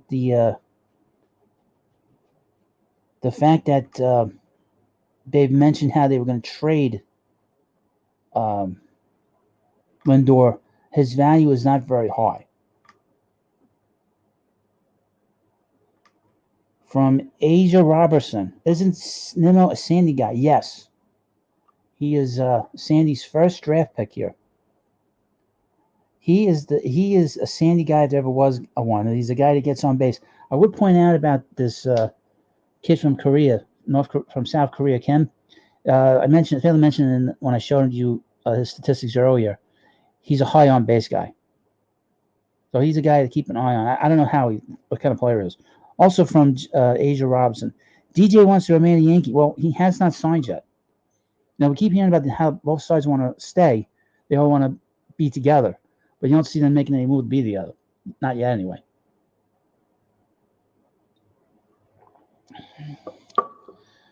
From Reginald Rivera. Imagine the Mets landing in LeMahieu. The Mets would have 2 awesome hitting machines. Can this happen? Your thoughts? That's a possibility. Because, the weird thing is we've been hearing all these different... What's great about what's going on now is that the Mets are in on all these players. We're not used to that. We're not used to that with the Mets. They have an owner that says he wants to be in on all this stuff. And you have a general manager / president or whatever Sandy is, knowing that he can make moves and not have to worry about the money so much is great. But if I were the team, this is what I would do. You want to know my opinion? I would sign Springer. I would not sign LeMahieu. He's older. He's 32. I wonder how he would hit here. He has to. I'm curious as how he'll hit in Citi Field. because he hit great as always with Colorado, and he hit really well in Yankee Stadium. That's a bandbox. So I'm a little nervous about bringing him in here. I think you get good production the first 2-3 years, but I think you'd be a little bit the back end would not be very good because he's old. He's 32, so I wouldn't sign him. What I would do is I'd put Jimenez at shortstop. He'd be my shortstop. I would play Rosario pretty much everywhere. He would be an everyday player. In my mind, maybe I know they haven't talked about playing him in the outfield, but you play him at third, play him at second, play him at short. I think he would make a better third baseman than probably a shortstop, quite frankly. So that's how I look at him. I would play McNeil. McNeil would be my third baseman. McNeil would be my third baseman because I don't want to put McNeil at second because McNeil's always getting hurt, and if I play him at third base, the chance of him getting hurt isn't as high. So I'm not as big of a fan of him playing there as I would anywhere else. That's where I would play McNeil, and he's good at third base. He's good anywhere in the infield, but I don't want to play him in the outfield. Now, at first base, we have an issue. Obviously, we have two guys that can play first. We have two different kind of players. We have a big slugger, a guy that can hit 50 home runs. He's done it, but he can only play first, and he can only DH.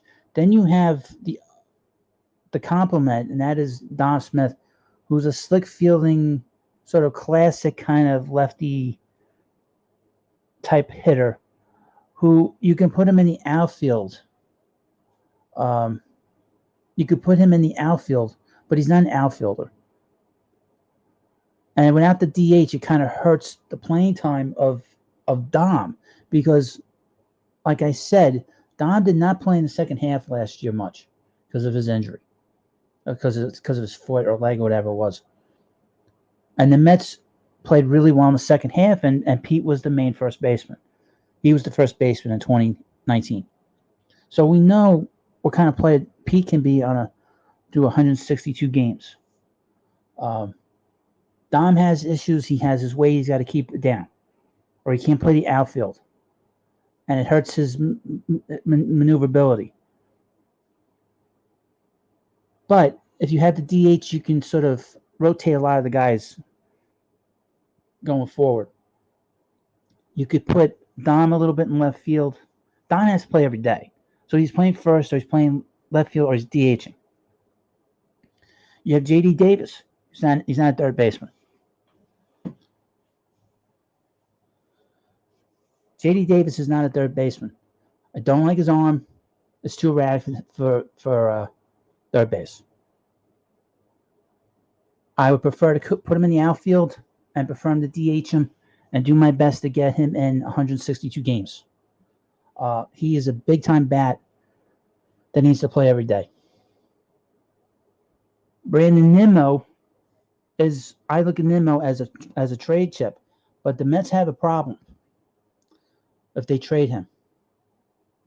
The problem is with Nimmo and with the Mets outfielders. The Mets only had three outfielders on their 40-man roster that are characterized as outfielders. Heredia, who's a fourth or fifth outfielder, who played, I guess, in September for the Mets. Brandon Nimmo and Michael Conforto.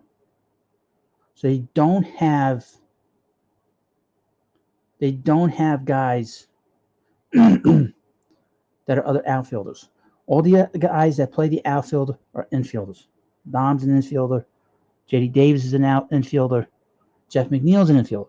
Those are guys that don't want them playing 162 games out in the outfield. I can kind of mix and match them in left field. The Met left field's not that bad. It's pretty manageable. It's not right field. Let me get back to the chat. Because the chat's having a bit of an insane meltdown here. Let's see what's going on here. From Chris D. Who would you move for Lindor? Jimenez? They're not going to get a lot for him. They put out that they're going to trade him. Jimenez, Brandon Nimmo, and two prospects, two mid-range prospects. From GL Sound, I don't know what he's smoking. Dom Smith is greater than Pete Alonso. Has Dom Smith played a full season? No. Has Dom Smith won the Rookie of the Year? No. Has Dom Smith won the Home Run Derby? No. He's got a lot of talent. He's probably going to play every day somewhere else. He may be a doubles machine, but he didn't hit 50 home runs. Dom will never hit 50. Dom will be lucky to hit 40 in his career. Most Dom will hit was 35. That's not saying negative things about Dom. I'm just stating what I see. I'm very much into studying some of these players when I go to the games. Alon, he hit 53. Gio, are you a Mets fan? Dom Smith never hit 50 home runs. No Met has ever hit 50 home runs. Pete Alonso earned his spot.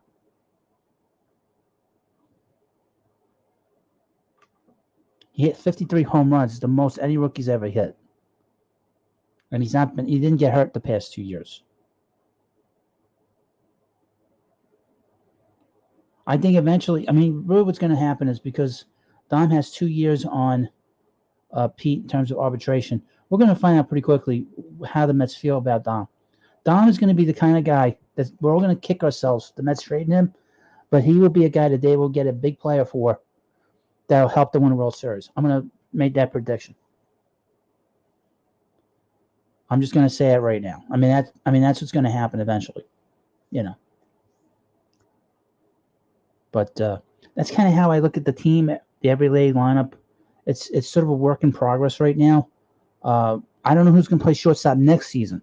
Next season is a totally different story because we have 5 big shortstops on the market. We have Correa, who I wouldn't touch if I were the Mets.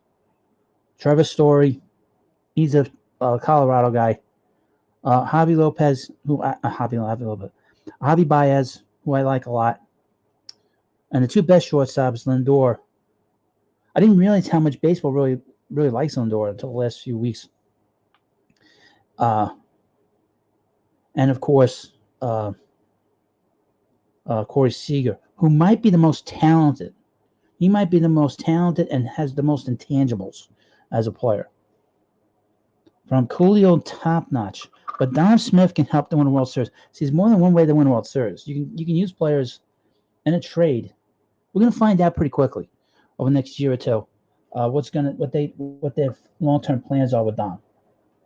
Like I said, Dom has not played a full season. He didn't play a full season in 2019. Yeah. I stand by that. Alonso was a one-season wonder. The rest of his career will be a disappointment. Everyone will see that year for what it was. We'll see. You can't teach that kind of power. He was still hitting home runs the way he was the last week. I think I said during the last few weeks that Dom is the type of player. Pete's the type of player that does not play well over a short amount of games. You got to see him over 162 games. Because then you see a lot more of his sports. He's more of a long-term thing. And Dom is the type of guy that would play well in a short series. You know what I mean? In terms of just his swing and how he's an everyday player. Have we got a core player? I'm trying to figure out this question. Do we have core players yet? Well, yes, we have. We have Pete Alonso. We have Jeff McNeil. Jacob deGrom, I think you've all forgotten.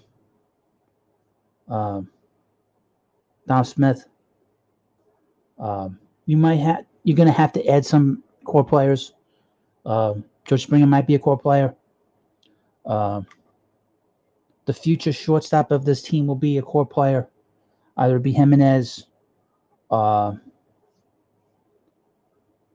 You might see Jimenez, the everyday shortstop. You might see Rosario might go back, or you might see Mauricio. Although they talk about Mauricio more as a third baseman, his stock is kind of flattened out a little bit.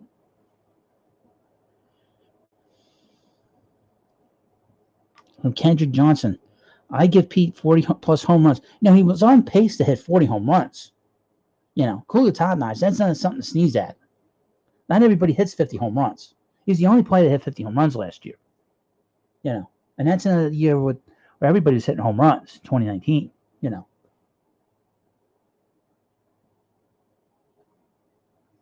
You can't teach his power. That's the one thing.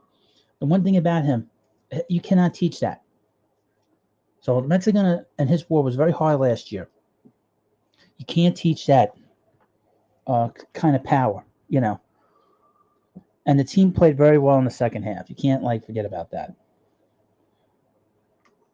From Chris P. Baez is a stand a Cub. Bryant is a Garner. Contreras, too. I don't know about what they're going to do in Chicago. They got a new GM there. I don't know how much money they've lost. But I don't see Baez leaving. I think he's going to stay. A lot of these shortstops, all these shortstops, any of these teams trade them, they're not going to get much for them. I mean, that's why if your team, see, the Mets don't need a shortstop. I know we're all talking about Lindor. I've done videos on Lindor. The Mets don't need Lindor right now. I mean, they got two guys that can play shortstop. And I would point out, and I mentioned this again, that if you bring in, you can't have two shortstops on your team if you're a championship team. I think I mentioned this with a football analogy. You can't have two quarterbacks on your team. You can't have there's no such thing as two quarterbacks. Think about some Super Bowl team. Have you ever seen ever seen a Super Bowl team have two quarterbacks? No. Shortstop's the same thing.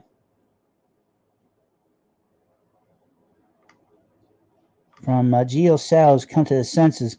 I love how Luis Rojas plays the better, hotter player. Tired of running people out there just because. Well, I think I think that we have a question mark with the manager. I want to see more of them. More of them in a normal situation.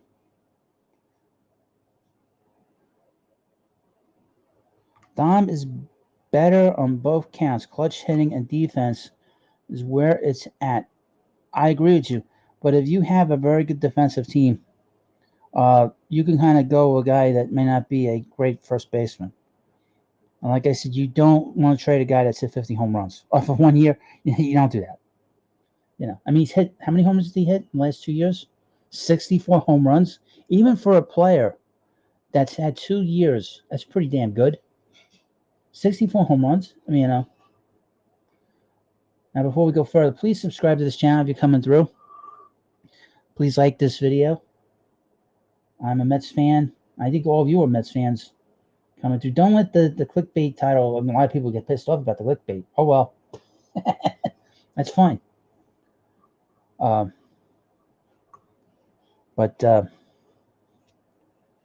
please subscribe to this channel. Please like this video. I want to get this out. I love the fact that you guys have been writing to me in the chat. The first 3 weeks that I've been doing these live streams, the first 3 weeks of this particular channel, nobody talking to me, which is kind of what I do during my regular videos. Talk to myself. But it's great to see you all here writing to me. Everybody's getting along. I love it when people get along. Or GL Sal again. I just said Dom's better, and you said, "Where are you smoking?" Now you agree that someone else says it. I don't know what the hell that means. That last part. Wagner Mike, the DH is coming. Keep them both. Well, that's what I say. Even if the DH doesn't come, the DH is going to come eventually. So even I can deal with it for a year. They can juggle all this stuff going forward. But like I said, if the DH doesn't come this year, it hurts Dom's playing time. That's what I'm saying. But again, please subscribe to the channel. I really am very happy with the way this has gone. I've had other channels. I had another channel. I still have it called Combo Cut, and I do a lot of stuff there that is really, it's like the Wild West. Hey, Keith Hernandez is on MLB now as a Cardinal. They're now playing Seaver's no hitter against the Cardinals. Look at Keith Hernandez with in the Cardinal outfit, Cardinal uniform.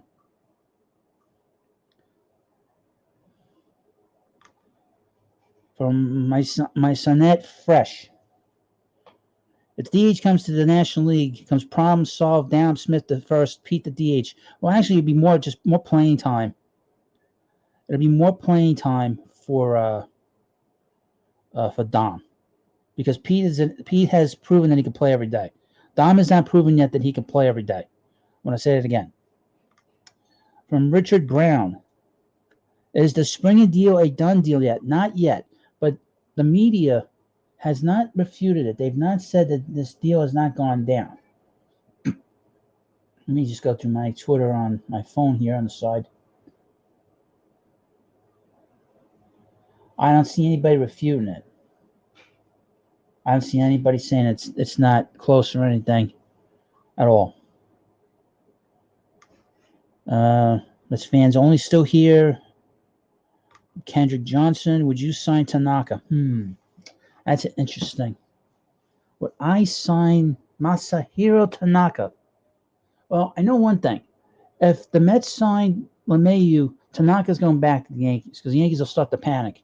And you'll see some things with the Yankees that you wouldn't normally see. You might see them trade for Lindor.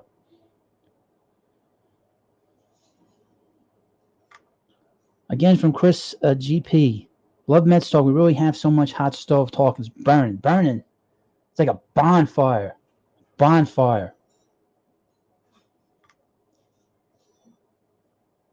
Chris D. Who else do we think the Mets are going to sign?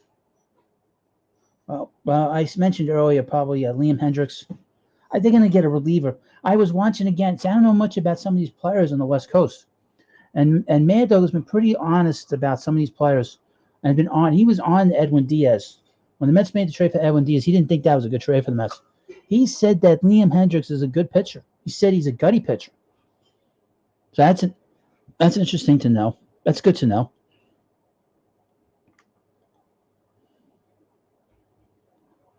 From Mr. Fresh. I don't feel like the Mets need DJ. They don't. But like I say in my videos, every time the Yankees lose and the Mets win, it's a good day.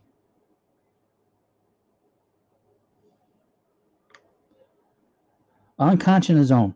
Like he's talking about Dom Smith. Just because he hasn't played every day. What kind of logic is that? Draw a graph of their 2-year accomplishments based on any stats you like. Do it in crayon. That's not nice. Dom Smith in 2019 coming into spring training didn't show up for a game. Or it was 2018, didn't show up for a spring training game. In 2016, Dom came into camp overweight. They were not happy with him. Sandy was not happy with him. Okay? Dom has had issues here. Okay? And again, Dom has not been an everyday player. He played a lot this past season because they had the DH. But he was hurt a significant amount of time in 2019. Dom has had issues here. All right? People are like in love with him because he cried in front of everybody. But the honest truth is Dom has had a great attitude. He came into camp overweight.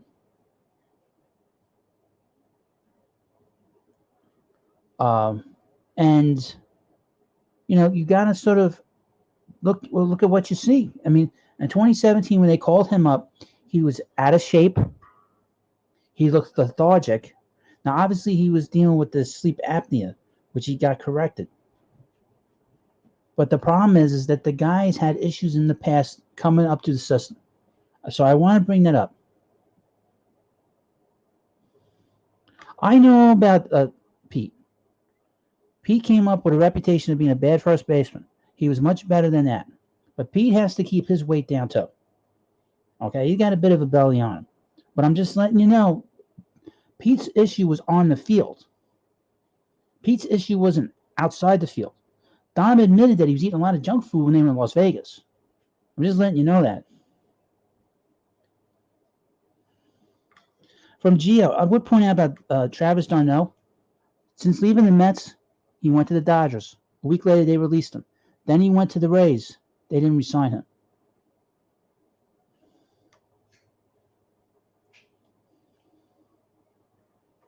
All right. From Coolio Top Notch, we still need another tier 1 starting pitching in my Number one pitcher. I don't know if they need another number one pitcher. They need depth out of the starting rotation. Somebody mentioned Lugo. I failed to mention it. Lugo is in my Seth Lugo in my mind is a relief pitcher. He's a seventh and eighth inning pitcher.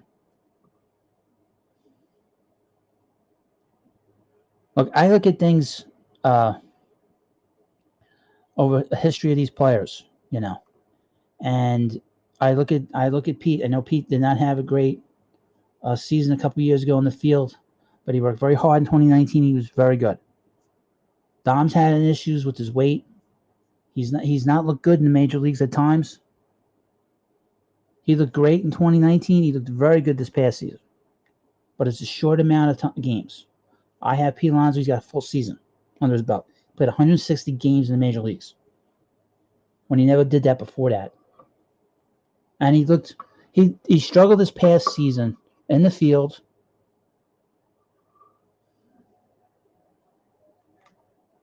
Who many pitchers would you carry? I don't know. I don't know about that. That I can't tell you. I mean, I don't know if there's going to be a 26-man roster. Is that going to be going forward? If it's a 26-man roster, probably carry 13 pitchers, I would think.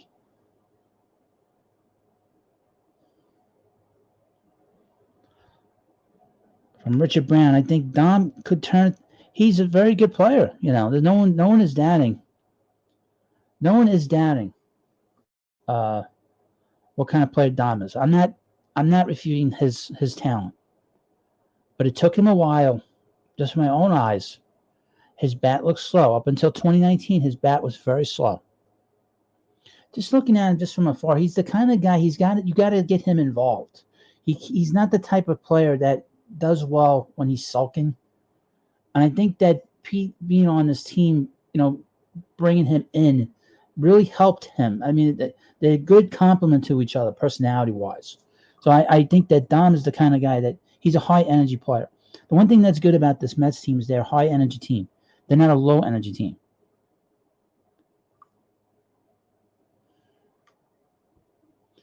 From Coolio Top Notch. I know it's old news, Hut, but is keeping Mets the dumbest move of the offseason or of the decade? Well, they were trying to trade him. They were looking to move him.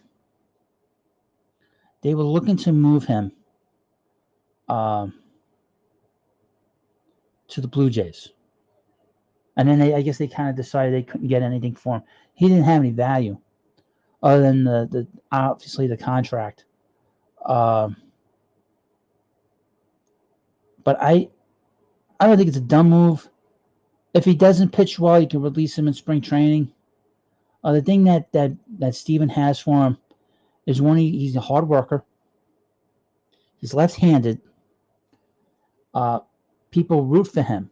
So it's not a situation where he's not a bad kid.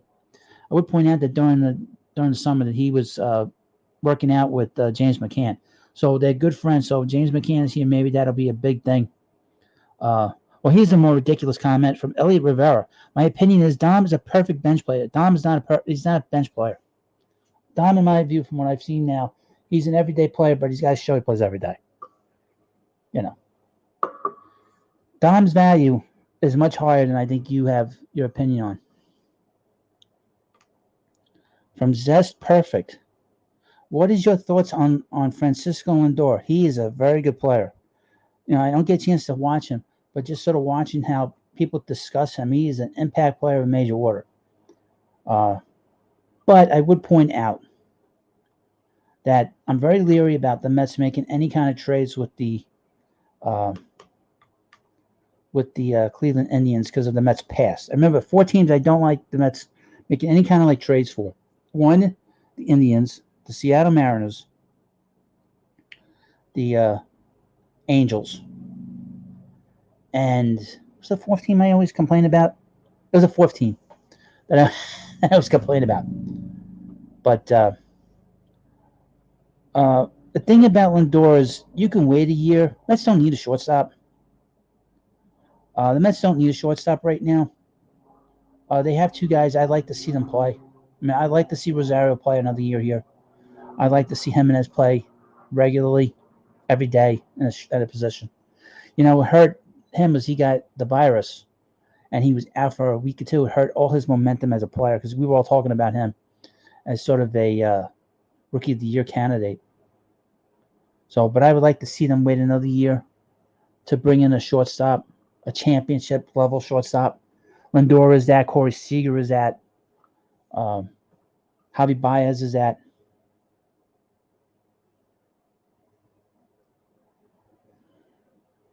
We'll see what's going to happen with the future first.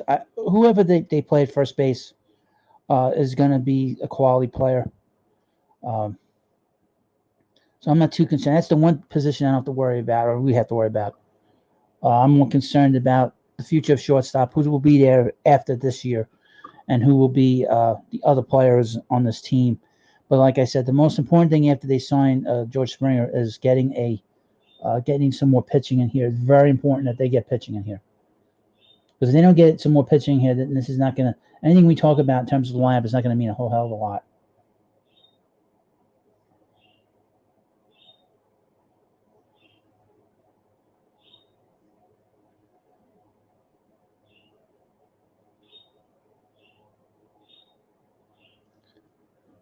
Well, anyway, this is so please, in the meantime,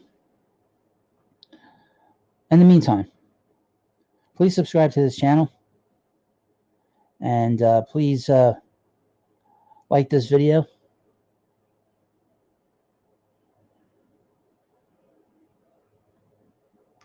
Zest, perfect. Bauer and DeGrom would be a great combo. See, I'm not as big on Bauer as everybody else is. He's the number one guy out there, but the reality is I'm not a big fan of his. He just rubs me the wrong way.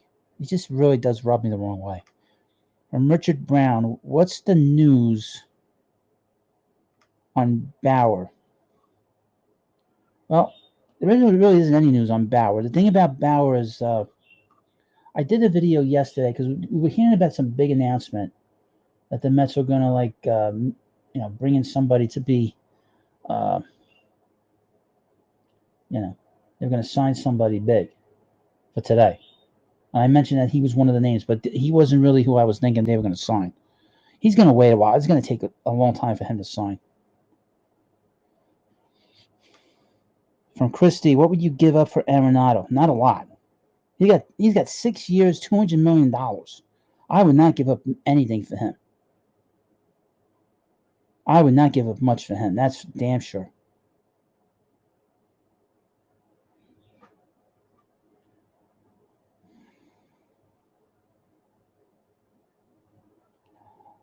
From Michael LaRoche, maybe they can take Cano back and offer money. That's what people are talking about.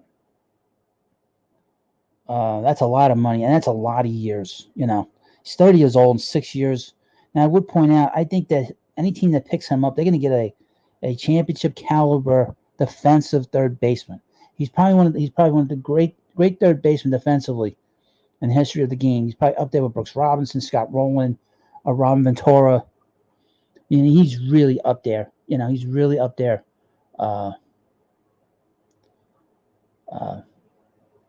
As from Gio again. Are you a Yankee fan? I think he's a Yankee fan. He talks too much like a Yankee fan. We're getting our Mets news from a fake Twitter account now. It doesn't come across as fake. And I'm looking at my phone, the other account that I was talking about, the Steve account, he's getting threats. So he's not fake. And he's the one that mentioned George Springer, by the way. I know who's threatening that guy. I'm going to look at it after this live stream. People just got to relax online. From Jose, what do you think of Eddie Rosario if we don't go for Springer? He's a free agent, right? It's bad. See, if he was a right-handed bat, I'd really be interested in him. Mets had too many left-handed hitters in their lineup.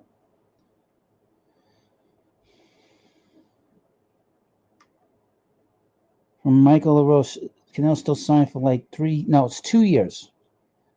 This year, he lost his contract. He lost his money. And he has 2 years left on his contract. So any team, and I think it's like $60 million. Crazy. $60 million. $60 million owed on that contract. That is going to go down as one of the worst trades in the history of this ball club. And I said at the time, I didn't do a video on it on the old channel. I did that was just a terrible trade. You know, to bring in a guy that just came off of a suspension of steroids, and the guy missed 80 games, and then you bring in this agent who was his agent, and he brings him in here. It was one of the most ridiculous trades in the history of this team. And then to trade two young players from him. Now, I would say that they wanted Diaz. But as we've seen with Diaz, he's been a disaster. I'm not high on him, quite frankly. I've been sort of getting critiqued about my attitude about Edwin Diaz. I am not a big fan. I'm not a big fan of Edwin Diaz. Asia Robertson. The Rockies don't want Cano. Well, they may not want him, but if the Mets make a trade, they're gonna have no choice. They're gonna have to take him.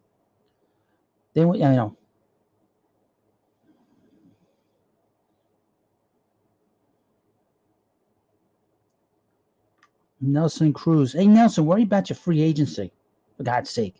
Don't be worrying about the polar bear. Where are you signing? Where are you signing for 40 years old?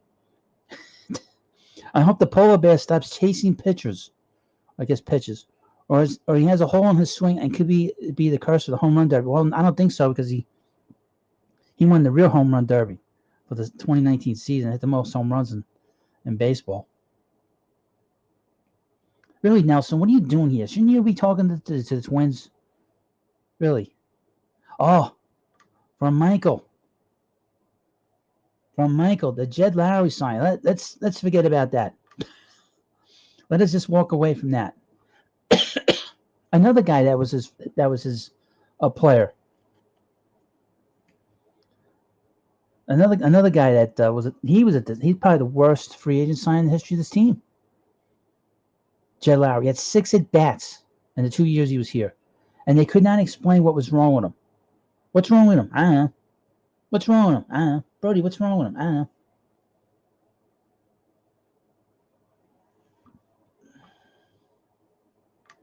Coolio top notch. He didn't have any value concerning METS. Not true. I heard he was quite the aficionado, crying after his awful games and helping the assistants clean the jockstraps. That ain't right, man. That ain't right. He is a bit of a whiner on the mound. I would point that out about Steven Matz. Steven Matz will probably go on and pitch well somewhere else. But I've never been a big fan of Steven as a pitcher, to be honest with you.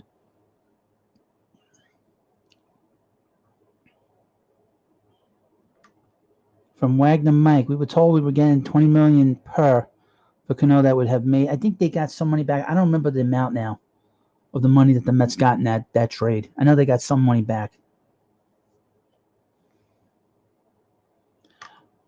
That's true, Vlad Z. Matt Holliday was a great Rocky. He almost signed with the Mets. We got Jason Bay instead. But he went on to have a great career with St. Louis. Maybe there is a chance Arenado does likewise. I think that's where he's probably going to go. But you're right. I mean, Matt Holliday would have been a great pickup for the Mets.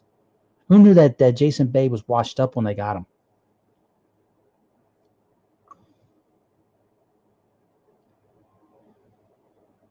And who would have known that he was washed up? You know? Jason Bay.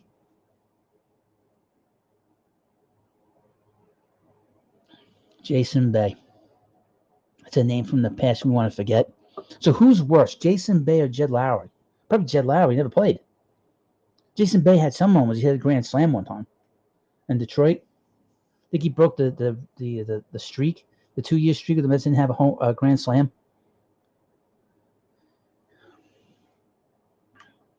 For Mike, I think Matz can be a nice swingman. No, I don't, because I don't agree, and I'll tell you why. He gives up way too many home runs. Steven lives too high up above the belt when he pitches, so everything's up high, that fastball. So if he gets that ball in a spot that needs not more precise, that ball goes out of the ballpark. You know, it's a shame that that Steven is like that. But Steven, the first batter he ever faced was Brandon Phillips in 2015, gave up a home run. Who was worse, Jacoby Ellsbury or Jed Lowry? Well, Lowry.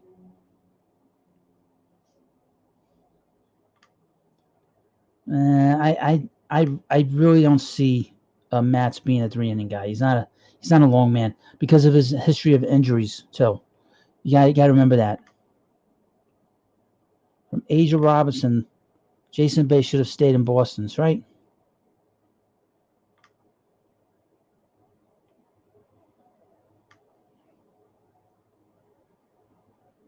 From Chris, Matz needs to put the ball down. He lives upstairs way too often. Yeah, that's the problem. You know, if he misses in a bad spot. He misses in a home run spot.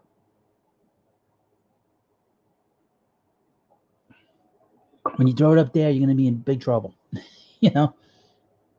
So please subscribe to this channel if you haven't already. Please like this video if you haven't already. This channel's doing, wow, 66 likes. That's pretty good. Coolio top notch. Coolio not top notch. For the exact same home run reason, Matz can't pitch as a relief. He can't. He can't. Sorry. You're absolutely right.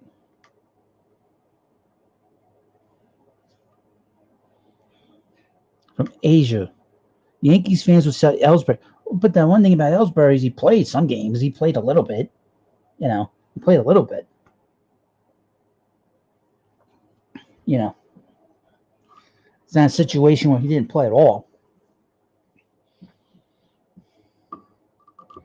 So I would point out that reached the goal of over 550 subscribers.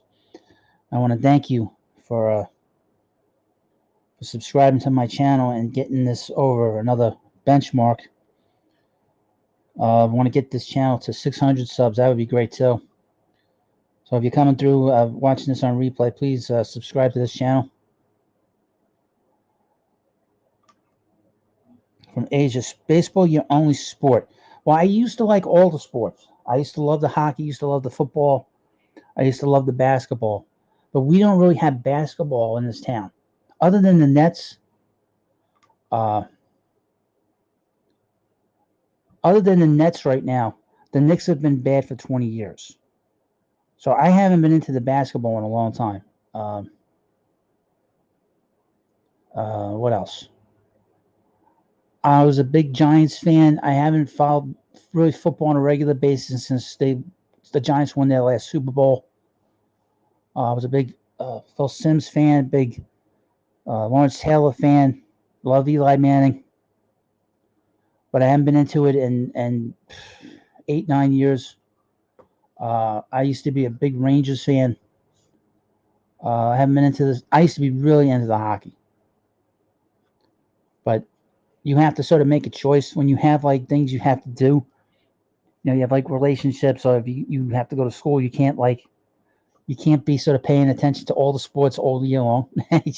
And what's great about baseball is mostly during the summer. So if I don't have school, I was able to follow the baseball a lot easier. Let me catch up to some of the chats.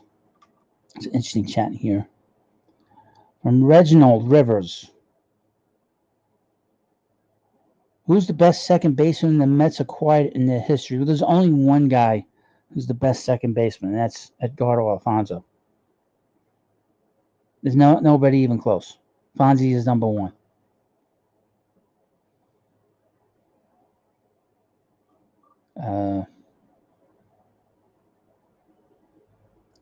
From Mike Lowe. Jose Valentin. I don't think so. He's no Edgardo Alfonso. You can acquire players and not do trade. They acquired him. They signed him to a contract. Fonzie. He's not non-drafted player that they got from Venezuela.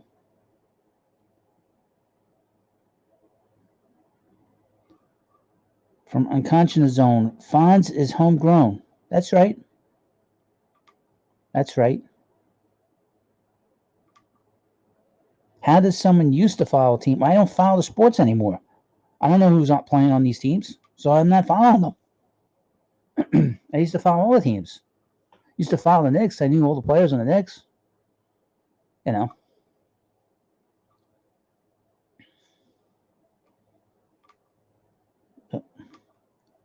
From Asia. Where you at in New York? I'm in Queens. Hut, did you get a chance to read the new Tom Seaver biography by Bill Mann? Got it for Christmas. Looks good. No, I haven't. I'm still reading these books I got.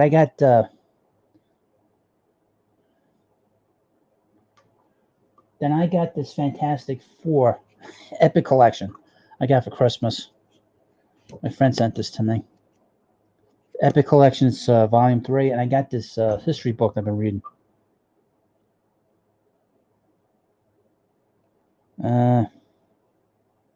He asked about acquisitions. He didn't say trades. He didn't say free agency. Rob Fauzo, what's the big news? The big news is that there was a big rumor going on. Don LaGreca, who isn't he like the old update guy from WFAN?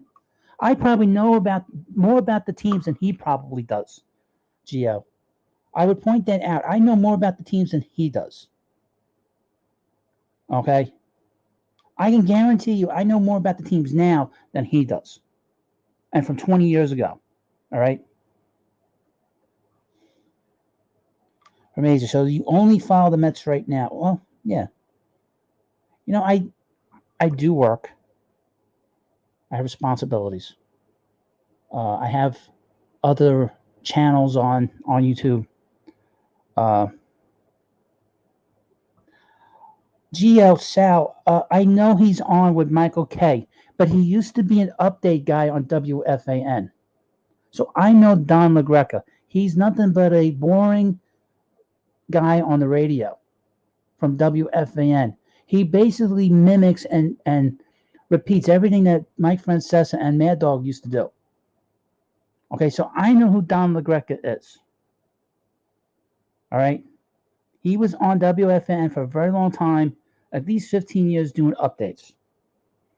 I know he's the third man in that trio because Michael K can't carry his own show, by the way. Let me get back to the big news. So the big news was, it was really just a major rumor that the Mets were going to make some big move over the next couple of days. They're going to sign like a big free agent. Either would be George Springer, DJ LeMahieu, or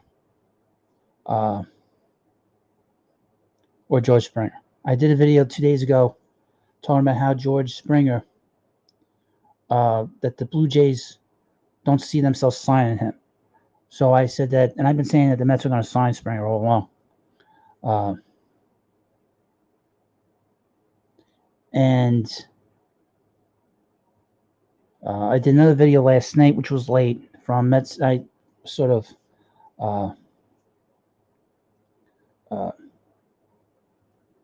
from Mets fans only talked about that the Mets were going to make some big announcement today. The announcement did not come today. It's a weird time. So we'll see what happens. But like I said, I did this sort of video because I was hoping that we'd have something to talk about here tonight. You know, because there was talk that this announcement was going to happen today. But I would assume that Spring is going to get signed by the Mets, either be this week or the next few weeks. You know. From Vlad Z, do you like any of the WFAN hosts or personalities? Boy, oh boy. Well, I always liked Mike and the Mad Dog. They're gone. I love Steve Summers. How you be? Me here and you there. Love Steve Summers. I actually like Giannotti. He's very funny. He's very talented. I really think that he's probably the most talented guy there at that radio station. I am not a big fan of Carton. These are not fake Twitter accounts. There's an account on here where he complained that just a little while ago that he was threatened. Holy crap. This Geo is just a person that just wants to be different. Are you a comic book fan? You must be a comic book fan. All right. I'll say this again. Matthew Cerrone was talking about this today.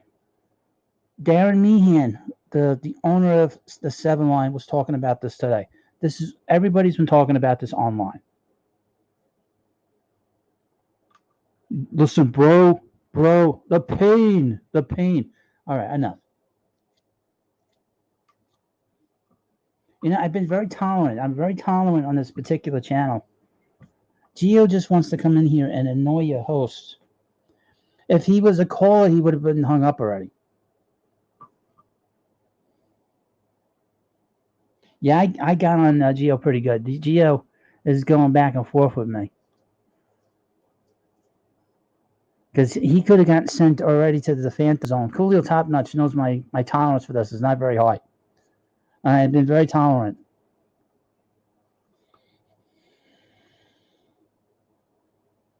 Right. This is what we do. I mean, this is what we did as kids, is talk about these trade rumors. You do this stuff. On here, and you're a fan. Everybody gets all upset. It's crazy. I'm okay with baseball rumors and Mets rumors, even if they aren't true or don't pan out. Still gives hope and discussion. This is what this is about. And everyone on Google is talking about it.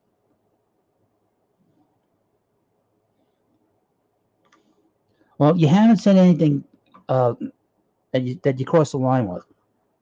That's why I haven't kicked you out of here yet. Because in the other channel, I deal with people that they have no they mention family members, they mention my personal life, and in a good way. You tell him that, Coolio. Coolio knows. He knows the people that I deal with on the other channel.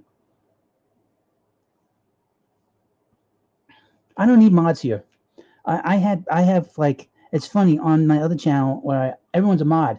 That I have so many mods on the other channel, and pretty much all of them are nice people. They're useless. I have one good mod. He don't come around. I don't need mods on this channel. I don't think I'm my best mod. I'm like a ninja when it comes to throwing people out of here. But Gio just wants to irritate me. He's not saying anything that crosses the line. When I deal with the comic book fans, they get very personal. They say that I'm not that there's something wrong with me.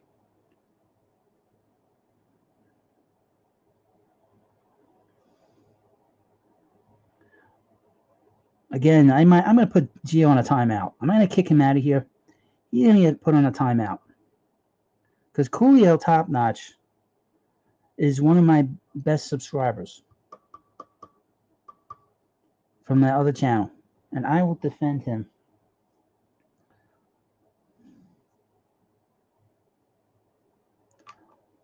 Yeah, from Coolio, a lot of wackos on the other channel on occasion. That EBS harassment rate was ridiculous. Oh, yeah, the 2-hour live stream? That was the best, man. They came in there wanting to, go crazy. And and I just left. I went. You know what I did during that live stream? Once I turned the sound off, I figured out how to turn the sound off. I basically took a shower. I think I made a sandwich too. I eventually took it down because I thought that was just ridiculous to have that on there. I just wanted to have that on there. I took a screen cap of the title of the video, but it was funny that they were sitting there for 2 hours looking at a blue screen, and meanwhile they were checking in on me every few minutes, on his channel, trying to cause trouble, And it wasn't the first time. That was the first time he really came at me. About a month later, every month he was doing this to me. And then the following month that I was doing it was right before I started doing my interviews. It was the night before I did my interview with John Delarose, and then the next day I did the interview with Doug TenApple, and he sent people into my live stream. I was just playing around. I was meaning to go, but he had sent them in there, and somebody that I know, sent me a clip of him telling them to go in and harass me in the middle of the night. So it was funny because a lot of times when they did that, I was leaving anyway, so I didn't care. It was funny. Yeah, 71 likes. There's 71 likes for this live stream. Let's take a look. Let's take a look, shall we? 72 likes. 72 likes. Not bad. And 12 grumpy men. 12 grumpy people don't like the live stream. So please like this video. And well, Nelson, that's something we're gonna have to live with. If Kelowna turns into a star, we'll have to live with it. I mean, we're gonna have to deal with that. And the general manager that made that trade, he's gone. So that's the one good thing we can say is I know one thing. Sandy wouldn't have made that trade. And I would point out that they were talking about trading McNeil in that trade, and McNeil made the All-Star team in 2019. You know, yeah. Just so people know. This live stream, I was hoping that the Mets would announce that George Springer was going to get signed to a contract. People on Twitter saying Springer news is fake. I don't think so. I was hoping that they would sign George today. The Mets are going to sign Springer at some point. People on Twitter, I don't know what those people are, Brandon. I'm saying, and I've been saying it for a few weeks, that the Mets are going to sign George Springer. I'm sticking with that. And I'm not backing away from that. It makes the most sense. And he makes the most sense. He's a center fielder. He's a center fielder. He's a right-handed bat. He's got a lot of great qualities. He's a money player. He's a player that's hit great pitching. He makes too much sense for this team. You can complain about the whole cheating scandal in Houston, but players have been cheating in baseball for 150 years. That players, I guarantee they were cheating this past season. A lot of these players are sanctimonious in terms of their complaining. The more the players complain, they're probably cheating. I know that there's a video out there about Trevor Bauer that he has been cheating, doing something. I didn't watch it. I saw the title of it. And he's been one of the people that have complained harshly about what happened in Houston. The thing about Houston, which was different, was that they used technology along with the garbage cans and stuff. But the thing about Springer is that he gives the Mets, like I said, he gives them credibility that they're open for business. He is on the level of, say, in terms of championship qualities. He's not going to be a Hall of Famer, but he's a guy that brings them things that they don't have. A guy with experience, a guy who been there, done that. He's a big home run hitter.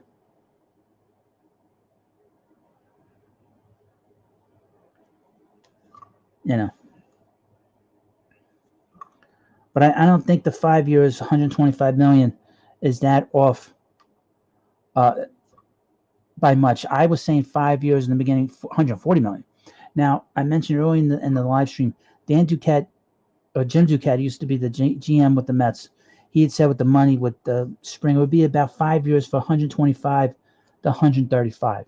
So the money is in line with what people are talking about. We've seen it on SNY. He's talked about it there. I don't think that, and it's not clickbait, this video, if the Mets sign him. I'm pretty confident in this. I'm not confident in Bauer. I haven't done a video saying the Mets are going to sign Bauer to any kind of big contract. I would stay away from Bauer, quite frankly. I think I've said that a few times, many times. My feelings on him is very clear. But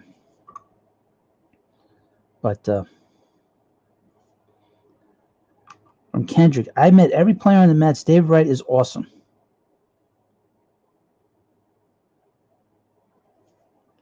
Well, you don't like my opinion. That's my opinion. That's what this is all about. It's about opinions and about rumors. But the rumor was that the Mets were going to make a big signing today. And they were going to announce it today. I was hoping to do this video and during the live stream we could announce it. But that didn't happen. We had the football on the weekend. I don't think anything's going to happen tomorrow. If we hear anything, it'll probably be Tuesday. You'll probably hear about it. and they'll probably and then he'll have to pass a physical, and then probably the end of the week they'll have some kind of, or maybe Thursday there'll be some kind of Zoom or Wednesday. I don't know. But even if not, this has been a fun live stream. It's been a fun discussion. Other than Grumpy Geo coming in here, being weird about Dom Smith being greater than Pete Alonso. This has been a very nice live stream. It's a very different live stream than what I'm used to. I'm used to people talking about my family. And then me leaving and going and doing other things.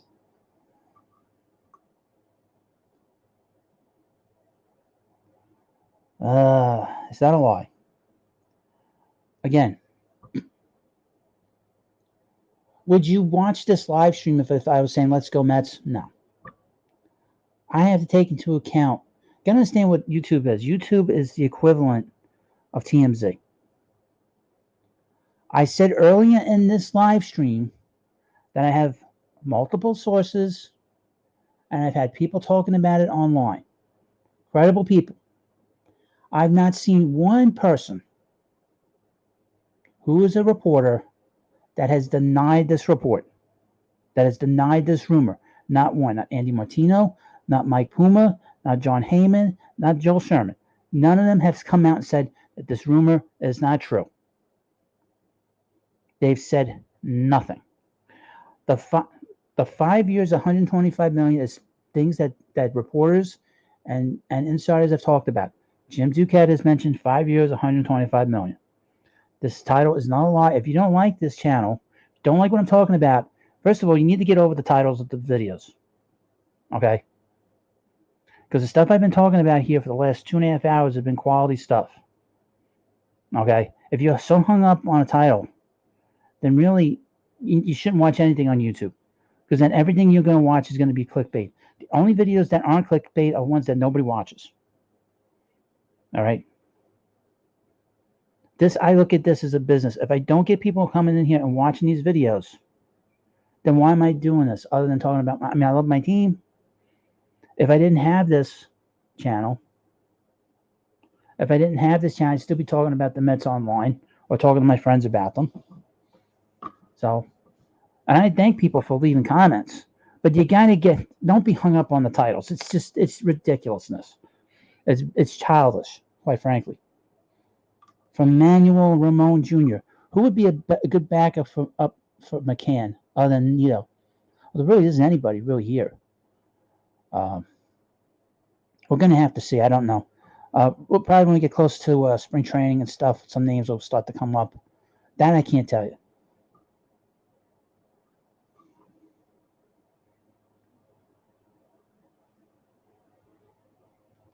I'm gonna keep doing whatever I think is right for this channel. If I put a question mark after the live stream, Brandon, would that make you happy? Should I put a question mark here? Let me put a question mark. I could do that for you. All right? I could do this for you. How about that? I could put this little question mark, and that'll make you happy. I take the criticism constructively. Okay? But I have to run this as a business. If I don't do this, who's going to watch? Nobody's going to watch. And we've had a good discussion yet. Don't get hung up on the title.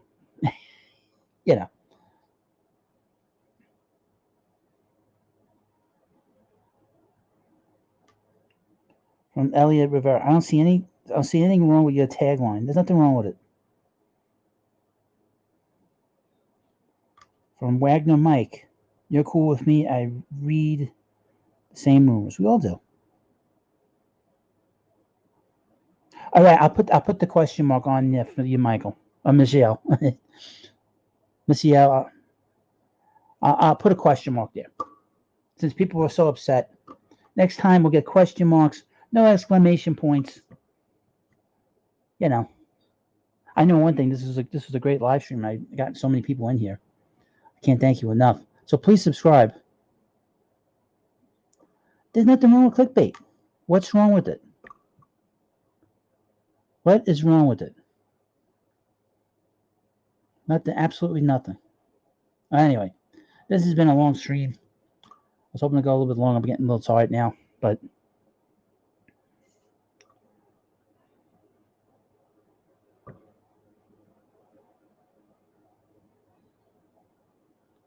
well, I've been on this live stream for 2 hours, Brandon. Okay, let me check out Duquette. All right. I want to see this for myself. All right.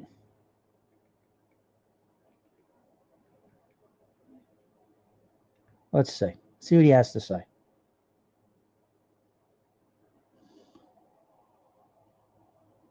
He said on Hot Stove. Well, he did not tweet it out. On Hot Stove. There is no Hot Stove tonight. Okay. What Hot Stove are you talking about? Because I'm watching the MLB Network right now, and they're playing stuff about Tom Seaver. And again, here's from Jay Martinez, somebody with some sense. Fellas, this is all for fun. Don't get hung up on there or bigger fish to fry. Right. Getting hung up on the freaking titles. Well, there's nothing wrong with that. I've done this for 2 years, folks. Well, we have news today and tonight. Okay, there was news tonight. I mean, last night and today. Okay, obviously that was before this all happened.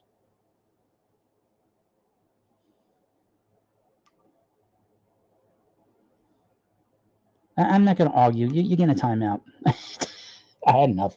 Anyway, I'm not going to argue with people in the chat. That's the one thing I'm not going to do. That's a turn off for everybody. It's a turn off for me. Okay, I'm not going to be just sort of going back and forth with people in the chat. We've had a great discussion here. Don't be a killjoy. You know, enjoy what we're dealing with here. We're all Mets fans here. We should be enjoying this time. Okay, I want to say this again. Jim Duquette. When did Jim Duquette say this? Probably earlier in the day. He probably didn't say it last night. I'm looking at his Twitter feed. There's absolutely nothing about George Springer. Nothing. This is from December 23rd. This is from 2 days ago. Okay, we have updates from the last day. At least 2 people online. All right, enough. Why would I want to dupe them? Okay, you're getting enough. I had enough. Enough. It's time to go.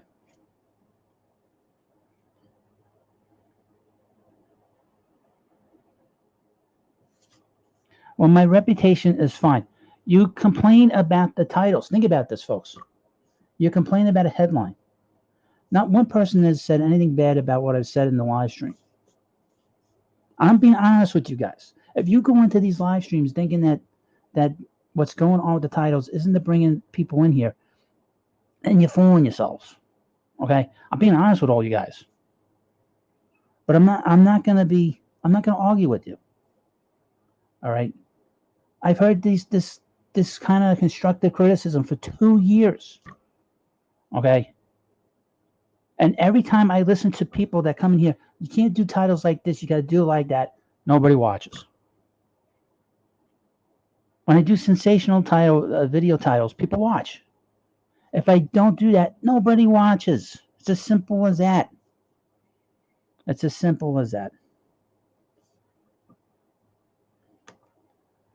From Jay Martinez, what do you think of Kim from Korea League? From the Korean League, he potentially could be a steal. I don't know about a steal, but we'll see what kind of player he is. I don't know. We'll know by January 1st. That's when teams have a chance to talk to him and sign him. We'll see. We'll know pretty quickly with him. We won't have to wait too long with him. But again,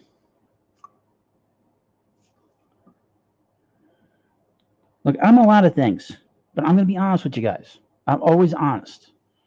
So just take that for what it is, all right? You go into these other live streams, they don't care what you think, okay? The fact that I'm talking to you guys, I care what you think, believe it or not. But I know how I have to run a channel. I've been doing this for 2 years. And I had to do this stuff on YouTube, and this has been the most successful channel I've ever had. You know. If you want me to put a question mark next to this, I will do a question mark. If that would make people happy. But I'm going to tell you, if I do a boring title for a video, nobody will watch it. You know, I'm just letting you all know that. And I do respect what you say to me in the chat. You know, I could just ignore what you have to say and not, like, you know, highlight it. You know, I mean, for 2 hours I was talking to that guy Chio, and he was just talking wacky. You know, but I love my team. I love this team, and I want them to bring in the best players. And George Springer is the best everyday player on this free agent market. He's going to be a great player here. He's going to fit in really well. He's a high energy guy, and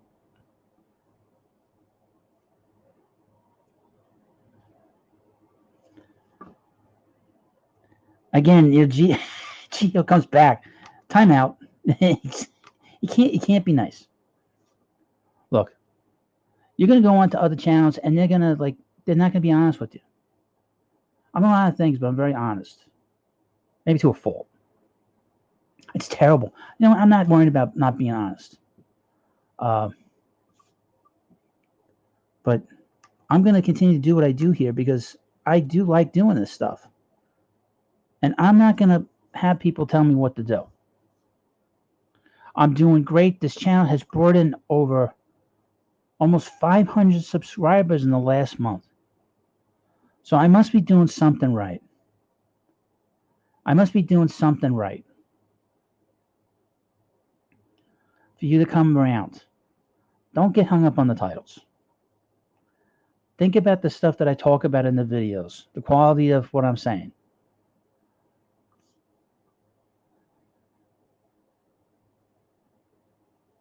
Hit the bricks. Gio should Coolio. See, Coolio, and I put him on a timeout again. Coolio. Gio should have quit while he was ahead. Hit the books, buddy. hit the bricks. Yeah, I threw him out of here again. And clickbait is not a crime. Again, get the handcuffs. Take me away. From Elliot Rivera, I enjoyed being here. What are we talking about? All we're talking about is the Mets. And people coming in here complaining about the title of the video. Just think about that. All the stuff that we're dealing with in this country. We're dealing with communism taking over. And guys that are grown men coming in here complaining about the title of a video. But you know what? Take me away. I need like tranquilizer. They need to get like a bad tranquilizer to knock me out, to get me out of here. My standards are very high on Conch in the Zone. I want to see the Mets win a World Series. I want to get to 100,000 subscribers for this channel. I want this to be the #1 baseball channel on YouTube. Okay? And I'm just getting warmed up. Well, thank you on Conch in the Zone. Thank you for staying all this time. I have very high standards for this channel, believe it or not. And I will get players in here. I will get personalities in here at some point. We'll see if all these other channels that you love the titles for can get players in here. Okay? Because I don't take shots below the belt with anybody.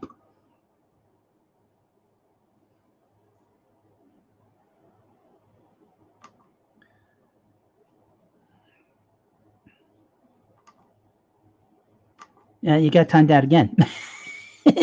This is hey Coolio. This is like we're getting to the point now. I think it's time to go because I think all these and you can tell by just his own titles that he's a little nuts too. These nuts for you. He seems a little nuts. You know what? I got a funny feeling he might be somebody I know. And you know what? I'll take my chances. But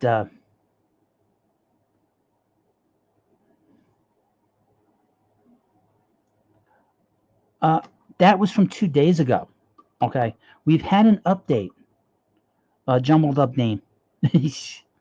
we've had an update. This is from 3 days ago. So from Hot Stove, that's from 3 days ago.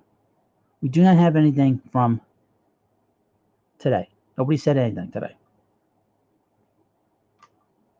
From Kendrick, I like Lugo as a number 5 starter. No, I like him in the bullpen. Michael King, Lugo over Mats. Mats is going to be lucky to make this team.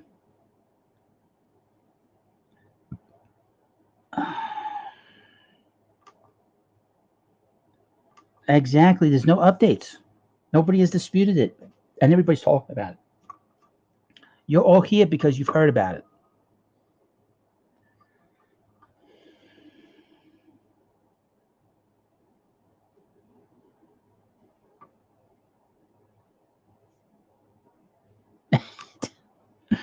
They shouldn't let that from Coolio. They shouldn't let Matt stock the vending machine, let alone start the games. I don't know what's going to happen with Steven Matz. He's got to really get himself together. Let me read you some rumors here. If that's okay for some people. I read off my phone. I'm talking about Liam Hendricks. Where's he going?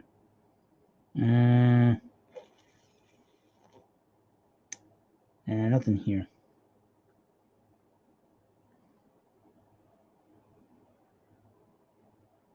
Oh, well.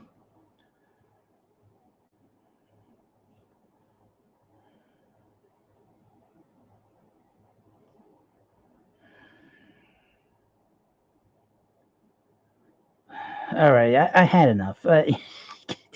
Jesus, the concept. I'm done. I'm done for today, guys. You gotta relax. All right. Anyway, read the rumors. Go online, read it. All right. Go on Mesmerized, where they did an article the other day.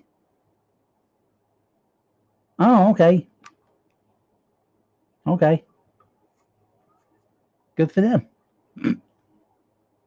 I haven't heard the Giants with the.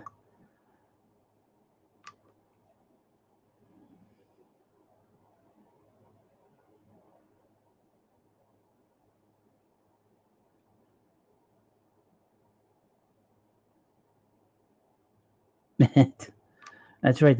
Everyone, that the Blue Jays are interested in everyone, and no one's interested in them. Blue Jays just okay, good.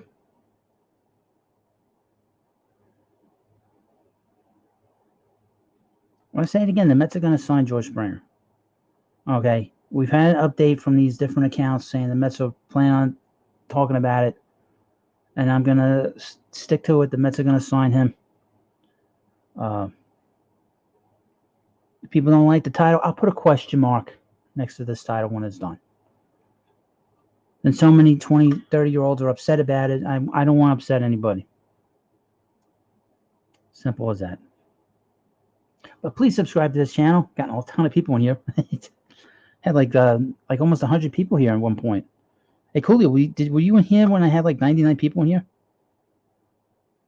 That's the most I ever got in the other channel. The other channel's when I had 10 apples on. When I did my first interview with him, I had like 80 people in there. I had 99 people in here.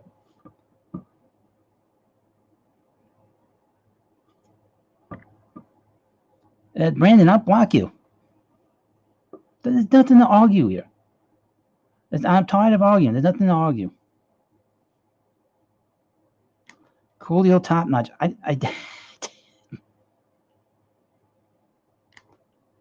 I didn't realize other Mets fans were so sensitive. I think a lot of them are Yankee fans, quite frankly. They're very uptight that the Yankees aren't doing anything. And this channel is rolling. This thing is going great.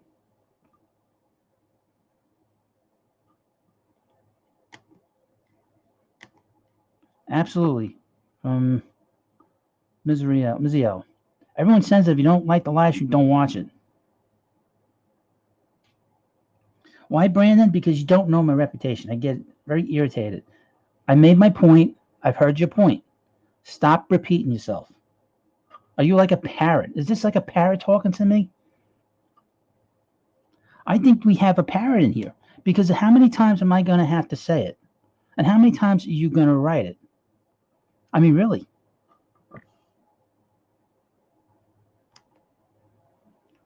Again, from John. Why don't you tell the truth before you jump the gun? Once you make sure the guy is signed before you jump the gun. Are you like a parrot too? How many times are you going to say gun in a sentence? You don't know your ass from your elbow. Let me tell you something. I know more about the New York Mets than I know about anything else. Okay?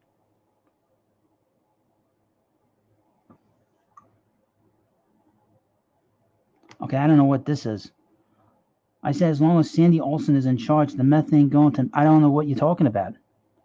I thought we got rid of the Wilpons, but peace at the Wilpons is there when you are... okay, clearly he's shell-shocked from the past. He's clearly shell-shocked. A lot of shell-shocked Met fans. I don't think they want to live in the past. And Coolio again, I agree. A lot of salty Yankee fans trolling tonight. Yeah, a lot of them. I mean, I can always tell. The two things I've noticed with this particular channel is the two things I get out of this channel that that's a little bit different. Is one, the conversation is a little more civil. But you get a lot of Yankee fans that come in here very uptight.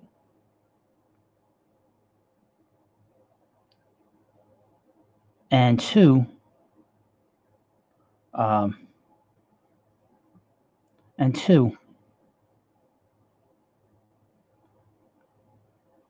forgot what I was going to say.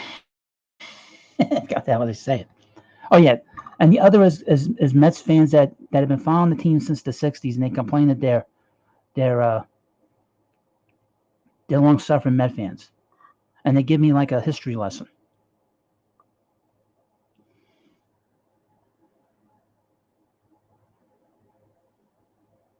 Again, Brandon needs to sort of, move on. You've made your point. I made my point. Ask me about the team. Don't keep going on and on and on. There's no reason to do that. I noticed since there's fewer people in here, Julio, that the grumpy ones are sticking around. They must be getting tired. I'm getting tired too on the live stream.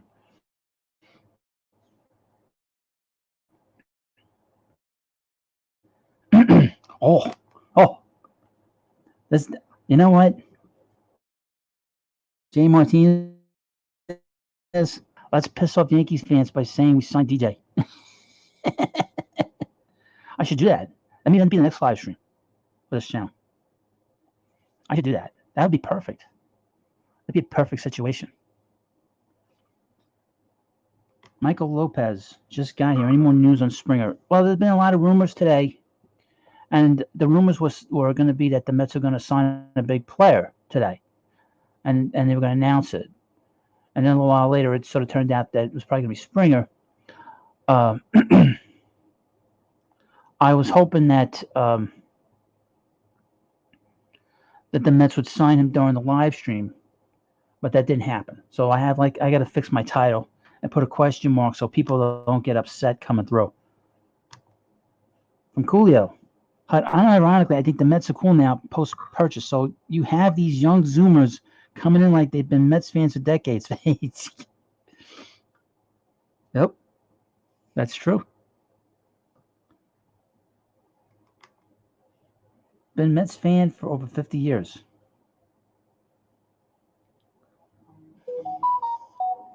It's texting me.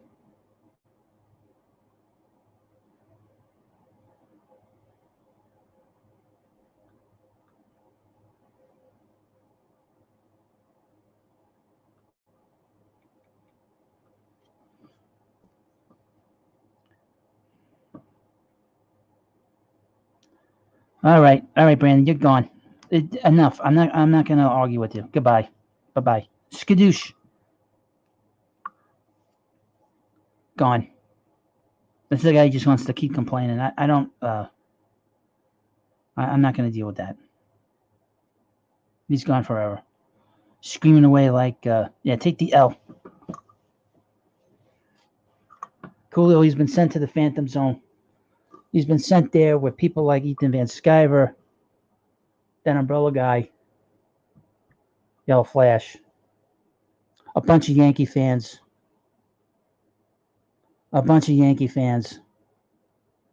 and a couple of old crusty Met fans. Goodbye. From Miziel. Any chance we go to Citi Field in 2020? I'm hoping to go. I'm hoping to go. Uh,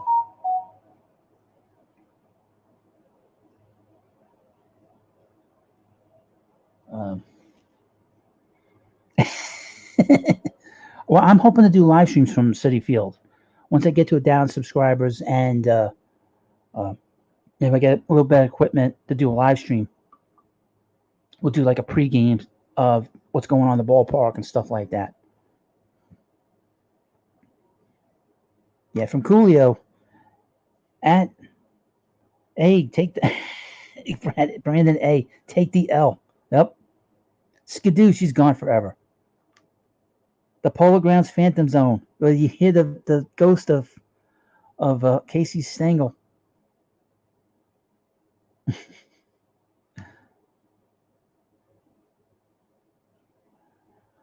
from Eddie. What's the chances DeGrom gets traded in 2 years? I don't think it's very high. I don't think that's going to happen.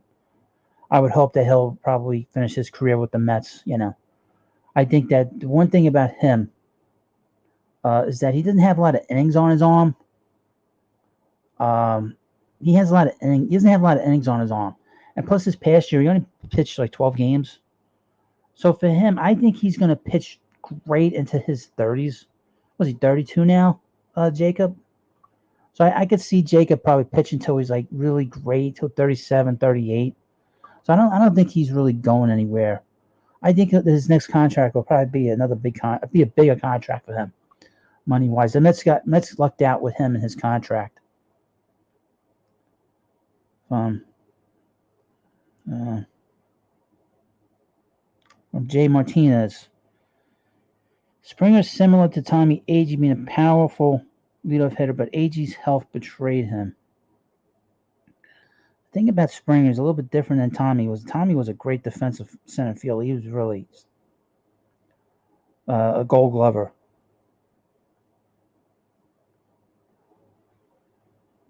Michael. Let's hope to wrap up Springer this weekend. Then we need 2 pitchers, 1 for the rotation, 1 more bullpen, and we can call it an off. Well, they need a little more than that, I think. They need to figure out what to do with the infield, where they're going to play people. Like I said, I'd rather see McNeil play play third, and they could put somebody, have like a mix of guys playing second and then short, with him as the main shortstop.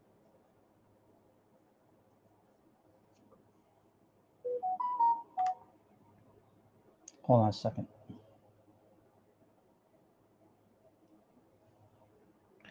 From Mets Talk with Hayden J. Again, I want to mention Hayden J. He's got a channel.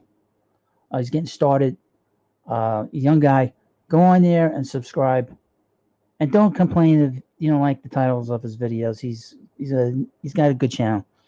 You think any Mets players will win a Gold Glove in 2020? If so, who? 2021. And if so, who? Well, if anybody, it'd be Dom.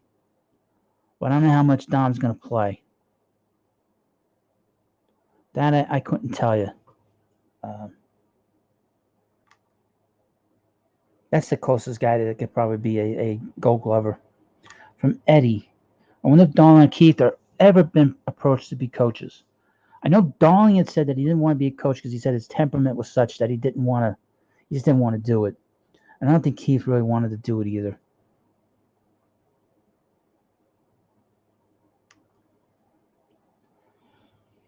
Also, same question from Hayden J.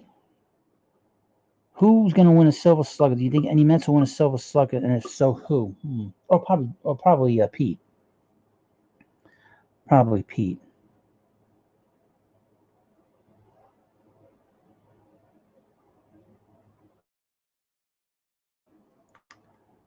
From J. Martinez. With versatility at primo COVID-19, Justin Turner would be a great pickup and can rake. I don't see him come back yet. Sandy released him.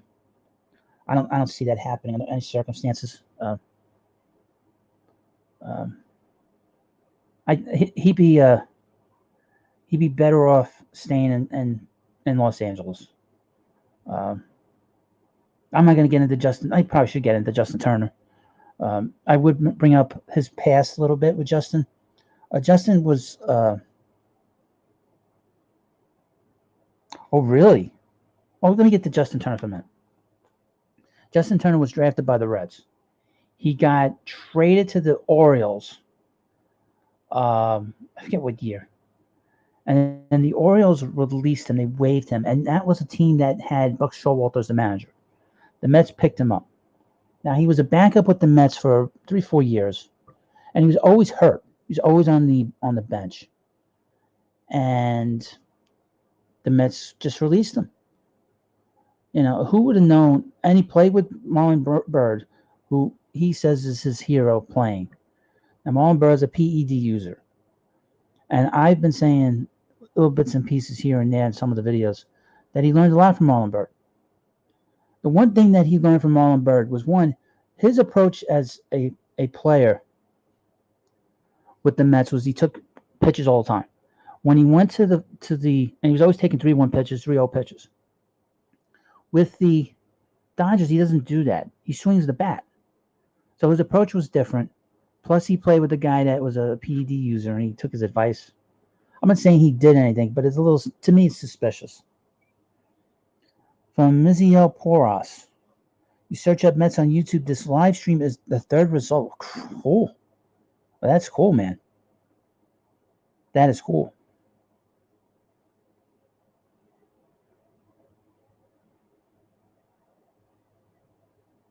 That's cool. I'm very happy about that. I'm going to go a few more minutes. But again, please subscribe to this channel. If you haven't already, if you're watching this on replay, subscribe. If you're a Mets fan, you need to follow this channel. I'll try to give you as much information as I can. And we will talk about rumors. And I'll have titles of videos that are going to get you. So we'll see what happens over the next couple of weeks. But I'm very happy with this channel. I'm not going to disrespect you by lying to anybody. I'm very open about what I do here. And I guess you sort of seen that. Oh my God. This guy. Who the hell? You're out of here. Get a life. Yeah. And, first of all, he's a little confused. He's like a Mr. Mixel with the name. Try to say that name. It's fake news. He's gone forever. He's sent off to the Phantom Zone. From Primetime J. You see the Mets adding a top-tier relief pitcher, Brad Hand or Hendricks? Maybe. Actually, I do. I like to see them add both of them. I like to see the Mets add two of them, quite frankly. If they add those two, I don't think they can sign Trevor Bauer. First thing they have to do, obviously, is sign George Springer. Then you bring in sort of the second guy.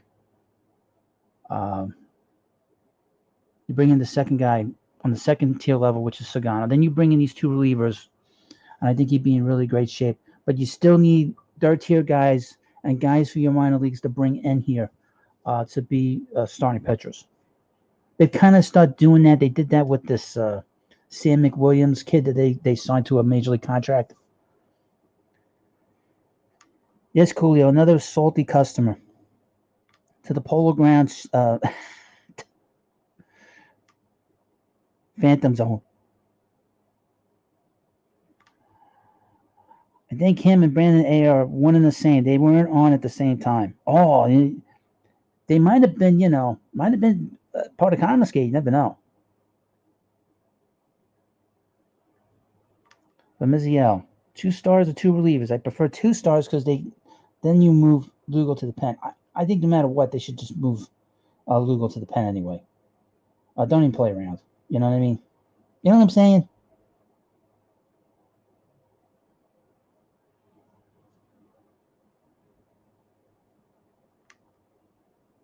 When Vlad Z, moving Lugo to bullpen is equivalent to acquiring a top-notch reliever, but then we need some starting pitching depth. That's what I've been saying. I would do that anyway. From Mets Talk with Hayden J. Who's your starting second baseman? McNeil. McNeil's going to third. I have enough middle infielders on this team between Guillaume, uh, Jimenez, and Rosario. I can play the three of them in both positions. So I don't need a second baseman, quite frankly. From Coolio Top Notch, I'm really happy for your channel's success, Hut. I know you used to say all the time that you enjoy comics, but your real passion was baseball and the Mets. Congrats, big time, man. Well, thank you. As you can tell, it is. And I'm much more tolerant with this, if you noticed. The, the only, like I said, the only difference with this channel is just the audience is a little bit different. The audience, in terms of just the age, goes from 18 to 65 plus. With the other channels, 32 to 48.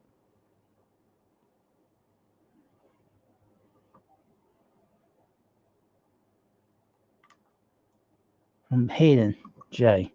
Bullpen is very important now as managers treat their starters as chess pieces. Bullpen is crucial. You're absolutely right.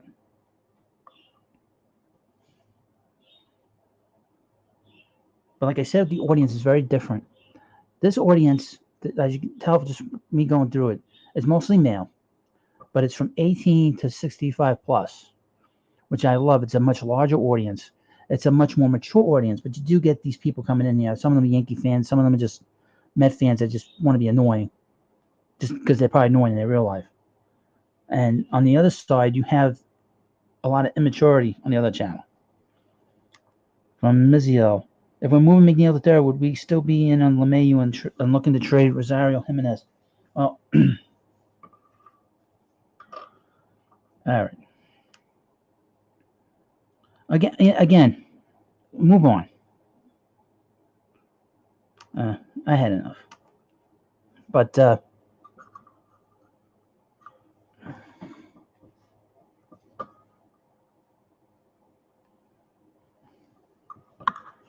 if we move McNeil to third, who will we still be in on LeMahieu and looking to trade Rosario Jimenez? No, on either. They don't need LeMahieu, to be honest with you.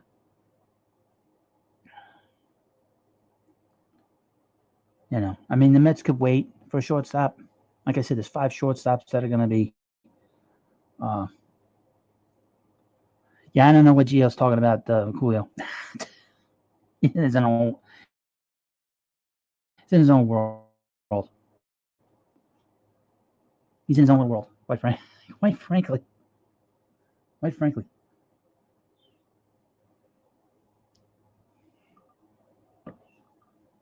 Yeah, but the Mets have enough middle infield talent that they don't have to bring in any big pieces here.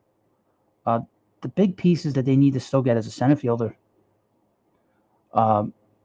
They need some more starting pitching, and they need to add to the bullpen. You're lefty in that bullpen. They have pieces that they can trade. They could trade J.D. Davis. They could trade Brandon Nimmo. They have a lot of glut on this team. You have guys that can do the same things. You know, you got guys that can play multiple positions. You know, like guys at first. You got multiple guys for left field. You got a lot of middle infielders here. The Mets have a lot of talent in the middle infield.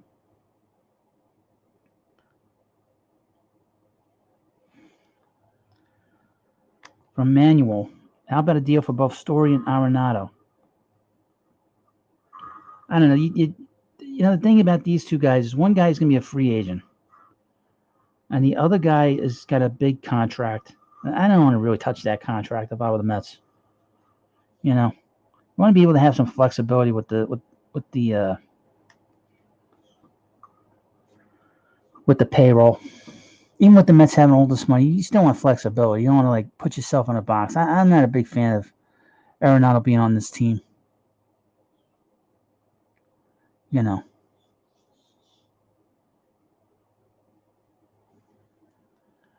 I'm not big on Diaz. I think the Mets' chance of getting LeMahieu is not bad. I think it's actually quite good as time goes on. But the Mets have enough talent on the infield that they can wait another year to get a guy that's better than LeMahieu.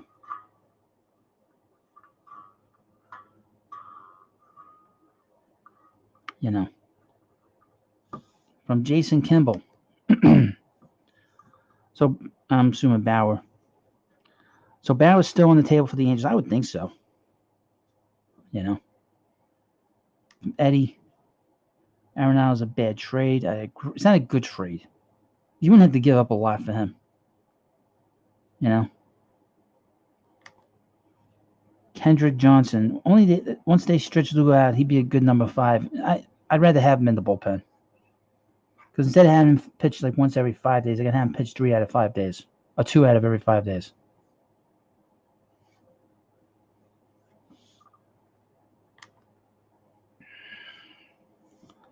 I'm hating. I just don't want the Mets to have a compact congestion issue. You think that would be an issue coming spring training? They always need a lot of talent. I mean, it's not congestion. It's just a matter of allocating the playing time. Once they figure out where to play people, then they can have a better idea of how this is going to work. Plus, there'll be injuries. Plus, there'll be players that aren't going to perform well. They're going to have off years. From Jack Holtz, this guy, boy, he's a bit of an attention seeker, isn't he? The Pittsburgh Orioles signed Springer. Go check out my video. Now, clearly, he's not a baseball fan. This is the Pittsburgh Orioles. You need to spell Orioles right. Right? And another grumpy Yankee fan, Coolio. Too many of them tonight.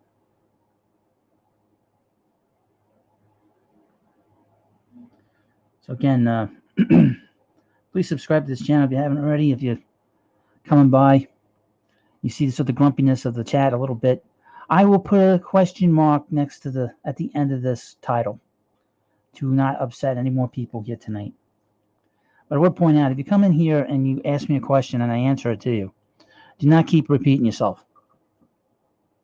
Because I've had to send a couple people off into the Phantom Zone tonight, and I don't want to have to do that. This has been a great live stream, and I don't want to have to do that. That's right, General Zod. Screaming away like General Zod. I don't want to have to do that. But if I answer your question and you keep it up, it's the same as it's. First of all, it's disrespectful to the chat. It's disrespectful to the people that are wanting to talk about the team. From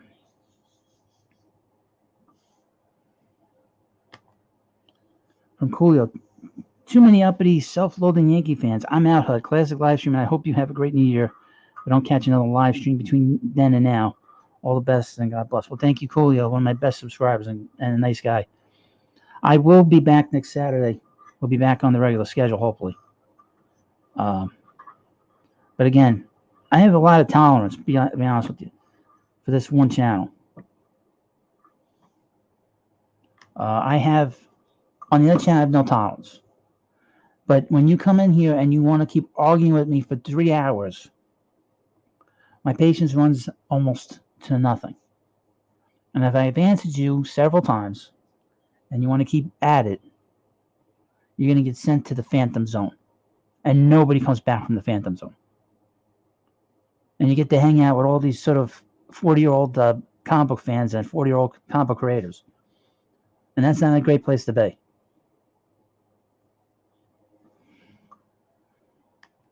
Jay Martinez, to be ready, J.D. Davis should take thousands of third base reps and maybe win third base position. I think he's a good infielder.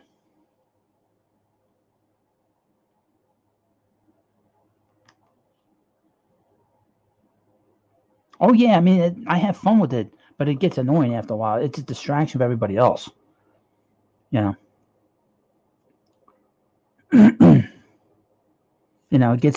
It's just a distraction for everybody in the chat that's getting along. And I'm not going to let 1 or 2 people, 3 people in a big chat like this tonight take over the chat. I'm not going to do that. And it was a good chat tonight. That's right, Hayden. We're baseball fans. Let's all keep the peace. I keep the peace. But like I said, I want to keep it very light here. But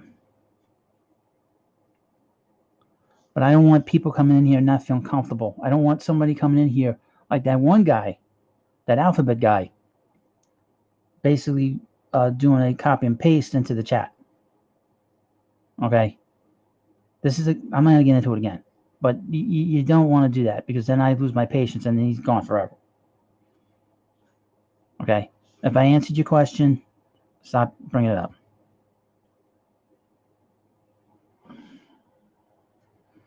It is not some kind of wager. So bad work all day. Can someone tell me what our Mets have done, or is it still not public official? It's not official. What's going on with George Springer? There was a lot of rumors today, and I did the title of this video hoping that the Mets would sign him during the live stream, but obviously that didn't happen. So what have we done? We've signed. The Mets have signed. I never say we. I never say we. I always say the Mets. The Mets have signed, as we know, James McCann. They signed Trevor May. They're bringing back Luis Rojas. They hired Jared Porter, who's been in the front office. 4 teams that have won World Series. They hired an assistant general manager this week, and Zach Scott has been the general manager, assistant GM for the Red Sox. We've been talking a lot about rumors here. Ha-Seong Kim, who's played in Korea. The Mets are talking about him.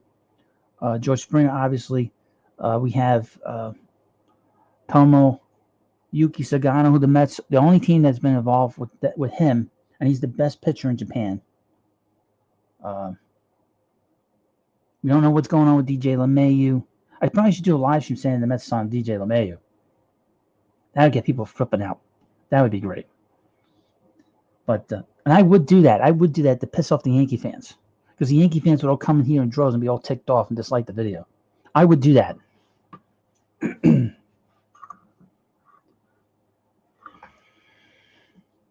Oh, really? Eddie, my wife is mad at me because I'm on here. She's a Yankees fan. I'm sorry to hear that, man. You should have vetted her before you married her. You should have made sure she was a Met fan before you married her. But I guess you can't, you can't pick who you love, I guess, when you see someone you like. You never know if they're fans or not. I guess you should count yourself lucky that she likes baseball. Some guys aren't lucky on that.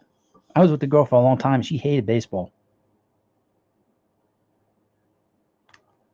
From Jason Kimball, with these signings, what do the Mets have left on table to go after?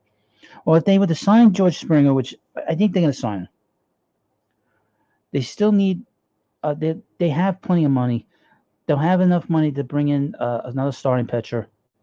They have enough money to bring in some relief pitching, some relief help. They need a lefty in that bullpen. I'd love to see them get Brad Hand. I'd like to see them bring in Liam Hendricks. I'm starting to warm up to him, even though he's been in Oakland all these years.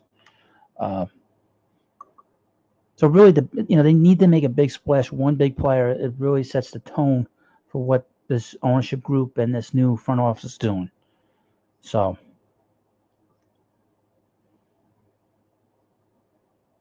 I'm not. It's going a little overboard. Hayden, Nicky Stream and say the Mets got Jared Cole somehow, as well as Derek Jeter leading the Marlins to co-manage the Mets. Let me tell you something. I can't do a video on Derek Jeter. He's one of the biggest jerks in baseball. I would point out about his new general manager. His new general manager, she should have gotten a job about 10 years ago in baseball. That's the first thing. Second thing.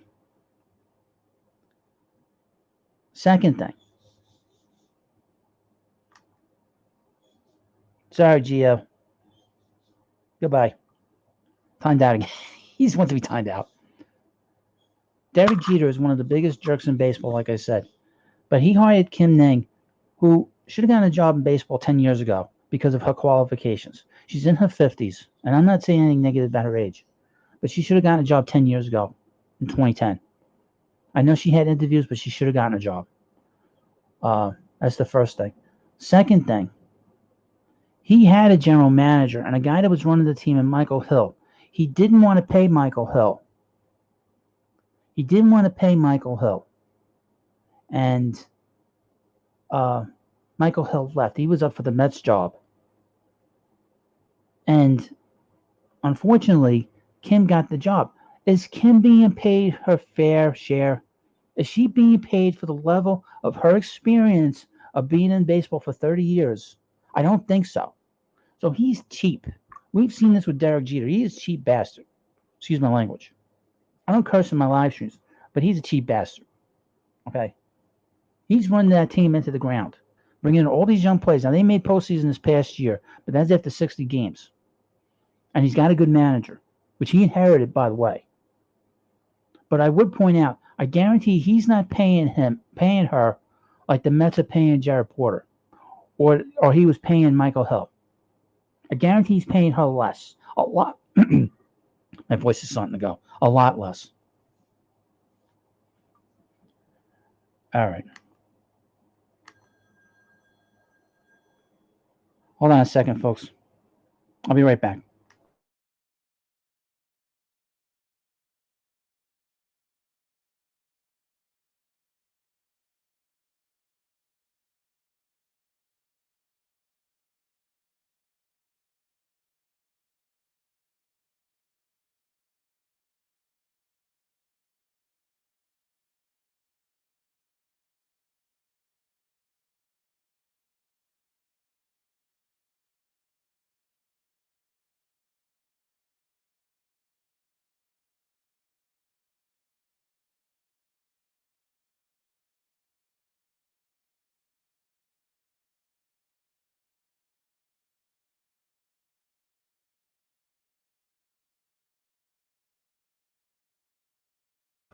All right. I apologize for that. I had to answer my phone for a second.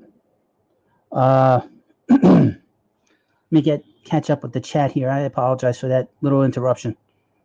From Bangkok Baseball.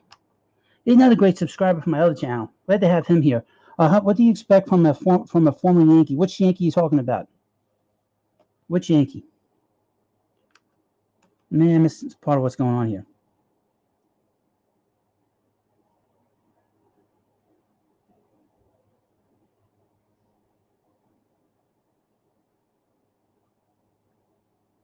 What former Yankee are you talking about? Jeter's a cheap bastard down there in Miami. The guy, again, the first thing he does is he trades Giancarlo Stanton to the Yankees. Think about that. A former Yankee trading him to the Yankees.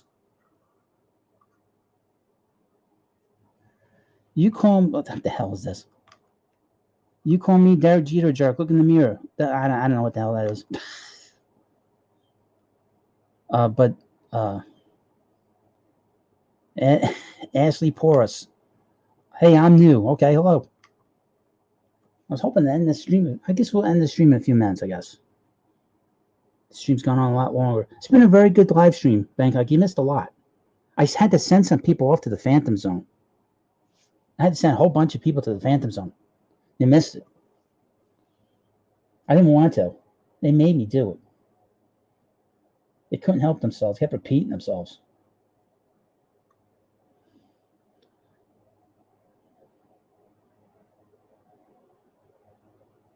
Do I have a baseball channel? No, I just have this one baseball channel. I have a comic book channel called the Comic Book Hut, and I have a political channel called the Capital Hut. From Beckett Holtzman. Mets are definitely a top 3 worst team in the league. Oh, okay. Well, they had the 10th worst record. So that's not true. That is not true. That is not true. Nah, they weren't. Bangkok. It wasn't confiscated. It was just crusty Yankee fans. You know, it's just crusty Yankee fans. Is his signing? Oh, listen. Is his signing official yet? Not yet. I would think probably next week or two. But there's been a lot of rumors about it on Twitter and stuff, and I took a lot of the heat because I did the video yesterday, tonight, or last night, talking about how Mets fans only had talked about it. That's what got me started, and this has been a great live stream. What's going on here with this Beckett? But I did the video the last couple of days about. Oh yeah, you're absolutely right, Bangkok. Mets are going to have a lot of haters now. It's unfamiliar position for us, but I like it. I like it too. Love it. This is back to '86. The most hated team in baseball. There's nothing like being the most hated team in baseball. Oh man, '86. If anybody in the chat that's old enough to remember that team, to be the most hated team in baseball, there's nothing like it. And they reveled in it. They loved it. And if you were a fan, you loved it. What's good about this team is you got good guys on this team. There's not a bunch of bad guys on the team.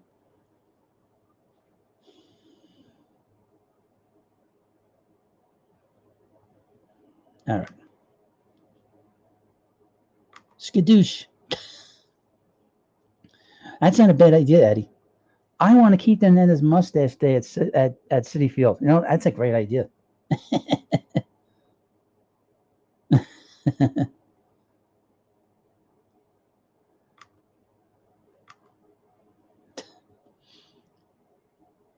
I'm going to point out something. This is a very even keel chat. And I want to point out something. I don't have any tolerance for people being nasty in here. Now, this is not as bad as what I'm used to. But this channel, I'm not going to allow people to come in here and be nasty to either myself or anybody else in the chat. I just want to point that out. I'm not going to let people get disrespected in here. So, I'll be my own moderator. So, but this has been a nice live chat. You missed a lot, Beckett. I mean, Beckett. Bangkok, you missed a lot, Bangkok. A16 was my favorite team ever. Mine too. They were mean. They were a mean group of guys. Nasty, miserable, alcoholics, drug addicts. But they were fun to watch, and you couldn't like look away because they were going to do something you'd never seen before. Yeah. Hey, look who came back. I'm still here, Mets fans only. What's going on? I bet you did a couple more videos. From Hayden J. Sad in the year 2020 with a lot going on. People are jerks. From Mets fan, let's talk with Hayden J. Which Mets team was better, 2006 or 2015?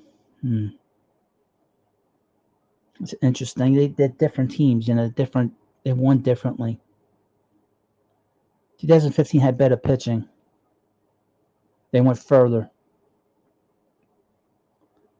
But the 2006 team, 2015 team was not fun to watch. Up until the last 2-3 months, they were rough to watch. But the 2016 team, I have a very soft spot for because they had a great lineup. They did have a very good pitching staff until Pedro got hurt, and then El Duque got hurt, and Eduardo Sanchez got hurt,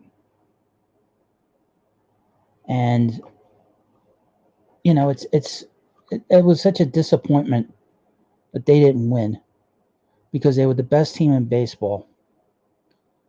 The Mets in 2015 were not the best team in baseball. The Royals were.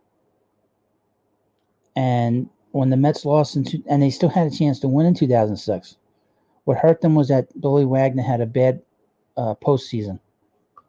The bullpen did not pitch well. David Wright did not have a good postseason against the Cardinals. Not that he was the reason why they lost, but he did struggle in that series. But it was difficult to watch a team that had played so great, really for most of the season until the middle of August. Then they didn't play as well, and it was very difficult to watch the Cardinals one because I hate the Cardinals from all the years of being a Mets fan. So it was difficult to sort of deal with it, But and then just looking back, '88 was probably tougher because '88 they were a great team. They were a great team in '86, and if they won in '88, it would have validated that team. And they weren't just a one-hit wonder. If Doc doesn't give up the home run to Solskjaer, they were going up 3-1. They had David Cone in Game 6, and again, they're going to have plenty of chances to win the pennant. And they didn't beat the Dodgers. I would point out about the Dodgers. They won 94 games that year. So they weren't as much of an underdog as people like to make them out to be. Get back to one of the chats. Bangkok baseball. Hut, who was your favorite player from '86? Well, that's easy. It's Gary Carter. That's not even close. Gary Carter is my favorite player of all time. He was my favorite player when he was with the Expos. When I was a little kid, believe it or not, I used to be a Yankee fan. But my favorite player of all time was Gary Carter. There was something about him that I liked. Maybe it's because he's always smiling. I just liked him. And I liked the Montreal Expo hat when I was a kid. So when the Mets traded for him, I was like, I got to watch the Mets now on a regular basis. Now, my favorite Yankee when I was a kid, I used to watch was Dave Winfield. I love Dave Winfield. A little while ago, they were playing, they're doing a replay of Seaver's 300th win. I saw Dave Winfield running around on the field. I couldn't help but look. But Gary Carter was my favorite player as a kid, as a little kid. And then when he got traded to the Mets, I was like, oh, this is great. And then he won that first game. I was like, I'm going to be a Met fan from that point on. I was like 8, 9 years old. And I was like, man, this guy, and I got a chance to see him every day. And I saw how great he was. It was like, I always knew he was great, But then to be able to watch him every day here. My second favorite player was Dwight Gooden and Darryl and Keith. And then the weird thing is when Gary left the Mets and retired, it became Hojo. Hojo was like my favorite player after that. Especially when Gary couldn't play every day. And Hojo became like my favorite guy. He was such a hard-nosed player. That's why he didn't last long once he was an everyday player because he was always getting hurt. His shoulders was always hurting his shoulders every year. Because all those sort of head-first dives he used to do, Again from Bangkok. Hopefully Cohen retires Carter and Hernandez's number. I did mention that during the live stream. I went on a Wilpon rant complaining about them. About how they didn't retire their numbers. And didn't retire Gary's number 2012, They should have retired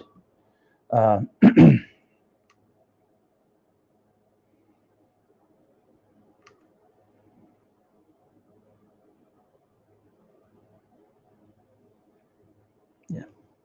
But again, I think this is going to close it out. Went a lot longer than I wanted to. Wow, I went a long time today. It's the longest I ever did a live stream. But there's been a very successful one, a very nice one. I want to thank everybody for coming by. And again, before we go,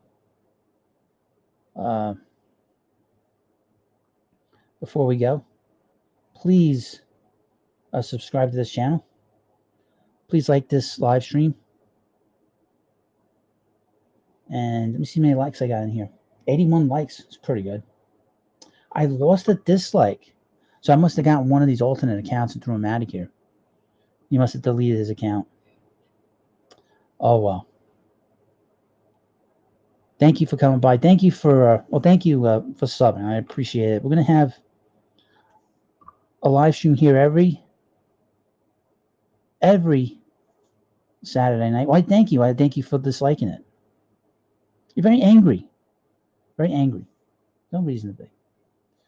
But I am going to have regular live streams on Saturdays, which I've been doing. I couldn't do it last week. I'm glad I was able to do this. Yeah, probably. You're going to find that once you start doing the live streams and it gets big enough. I had 99 people in here tonight at one point. It's going to be interesting to see the numbers when this live stream's over. How many people are really in here? The hell?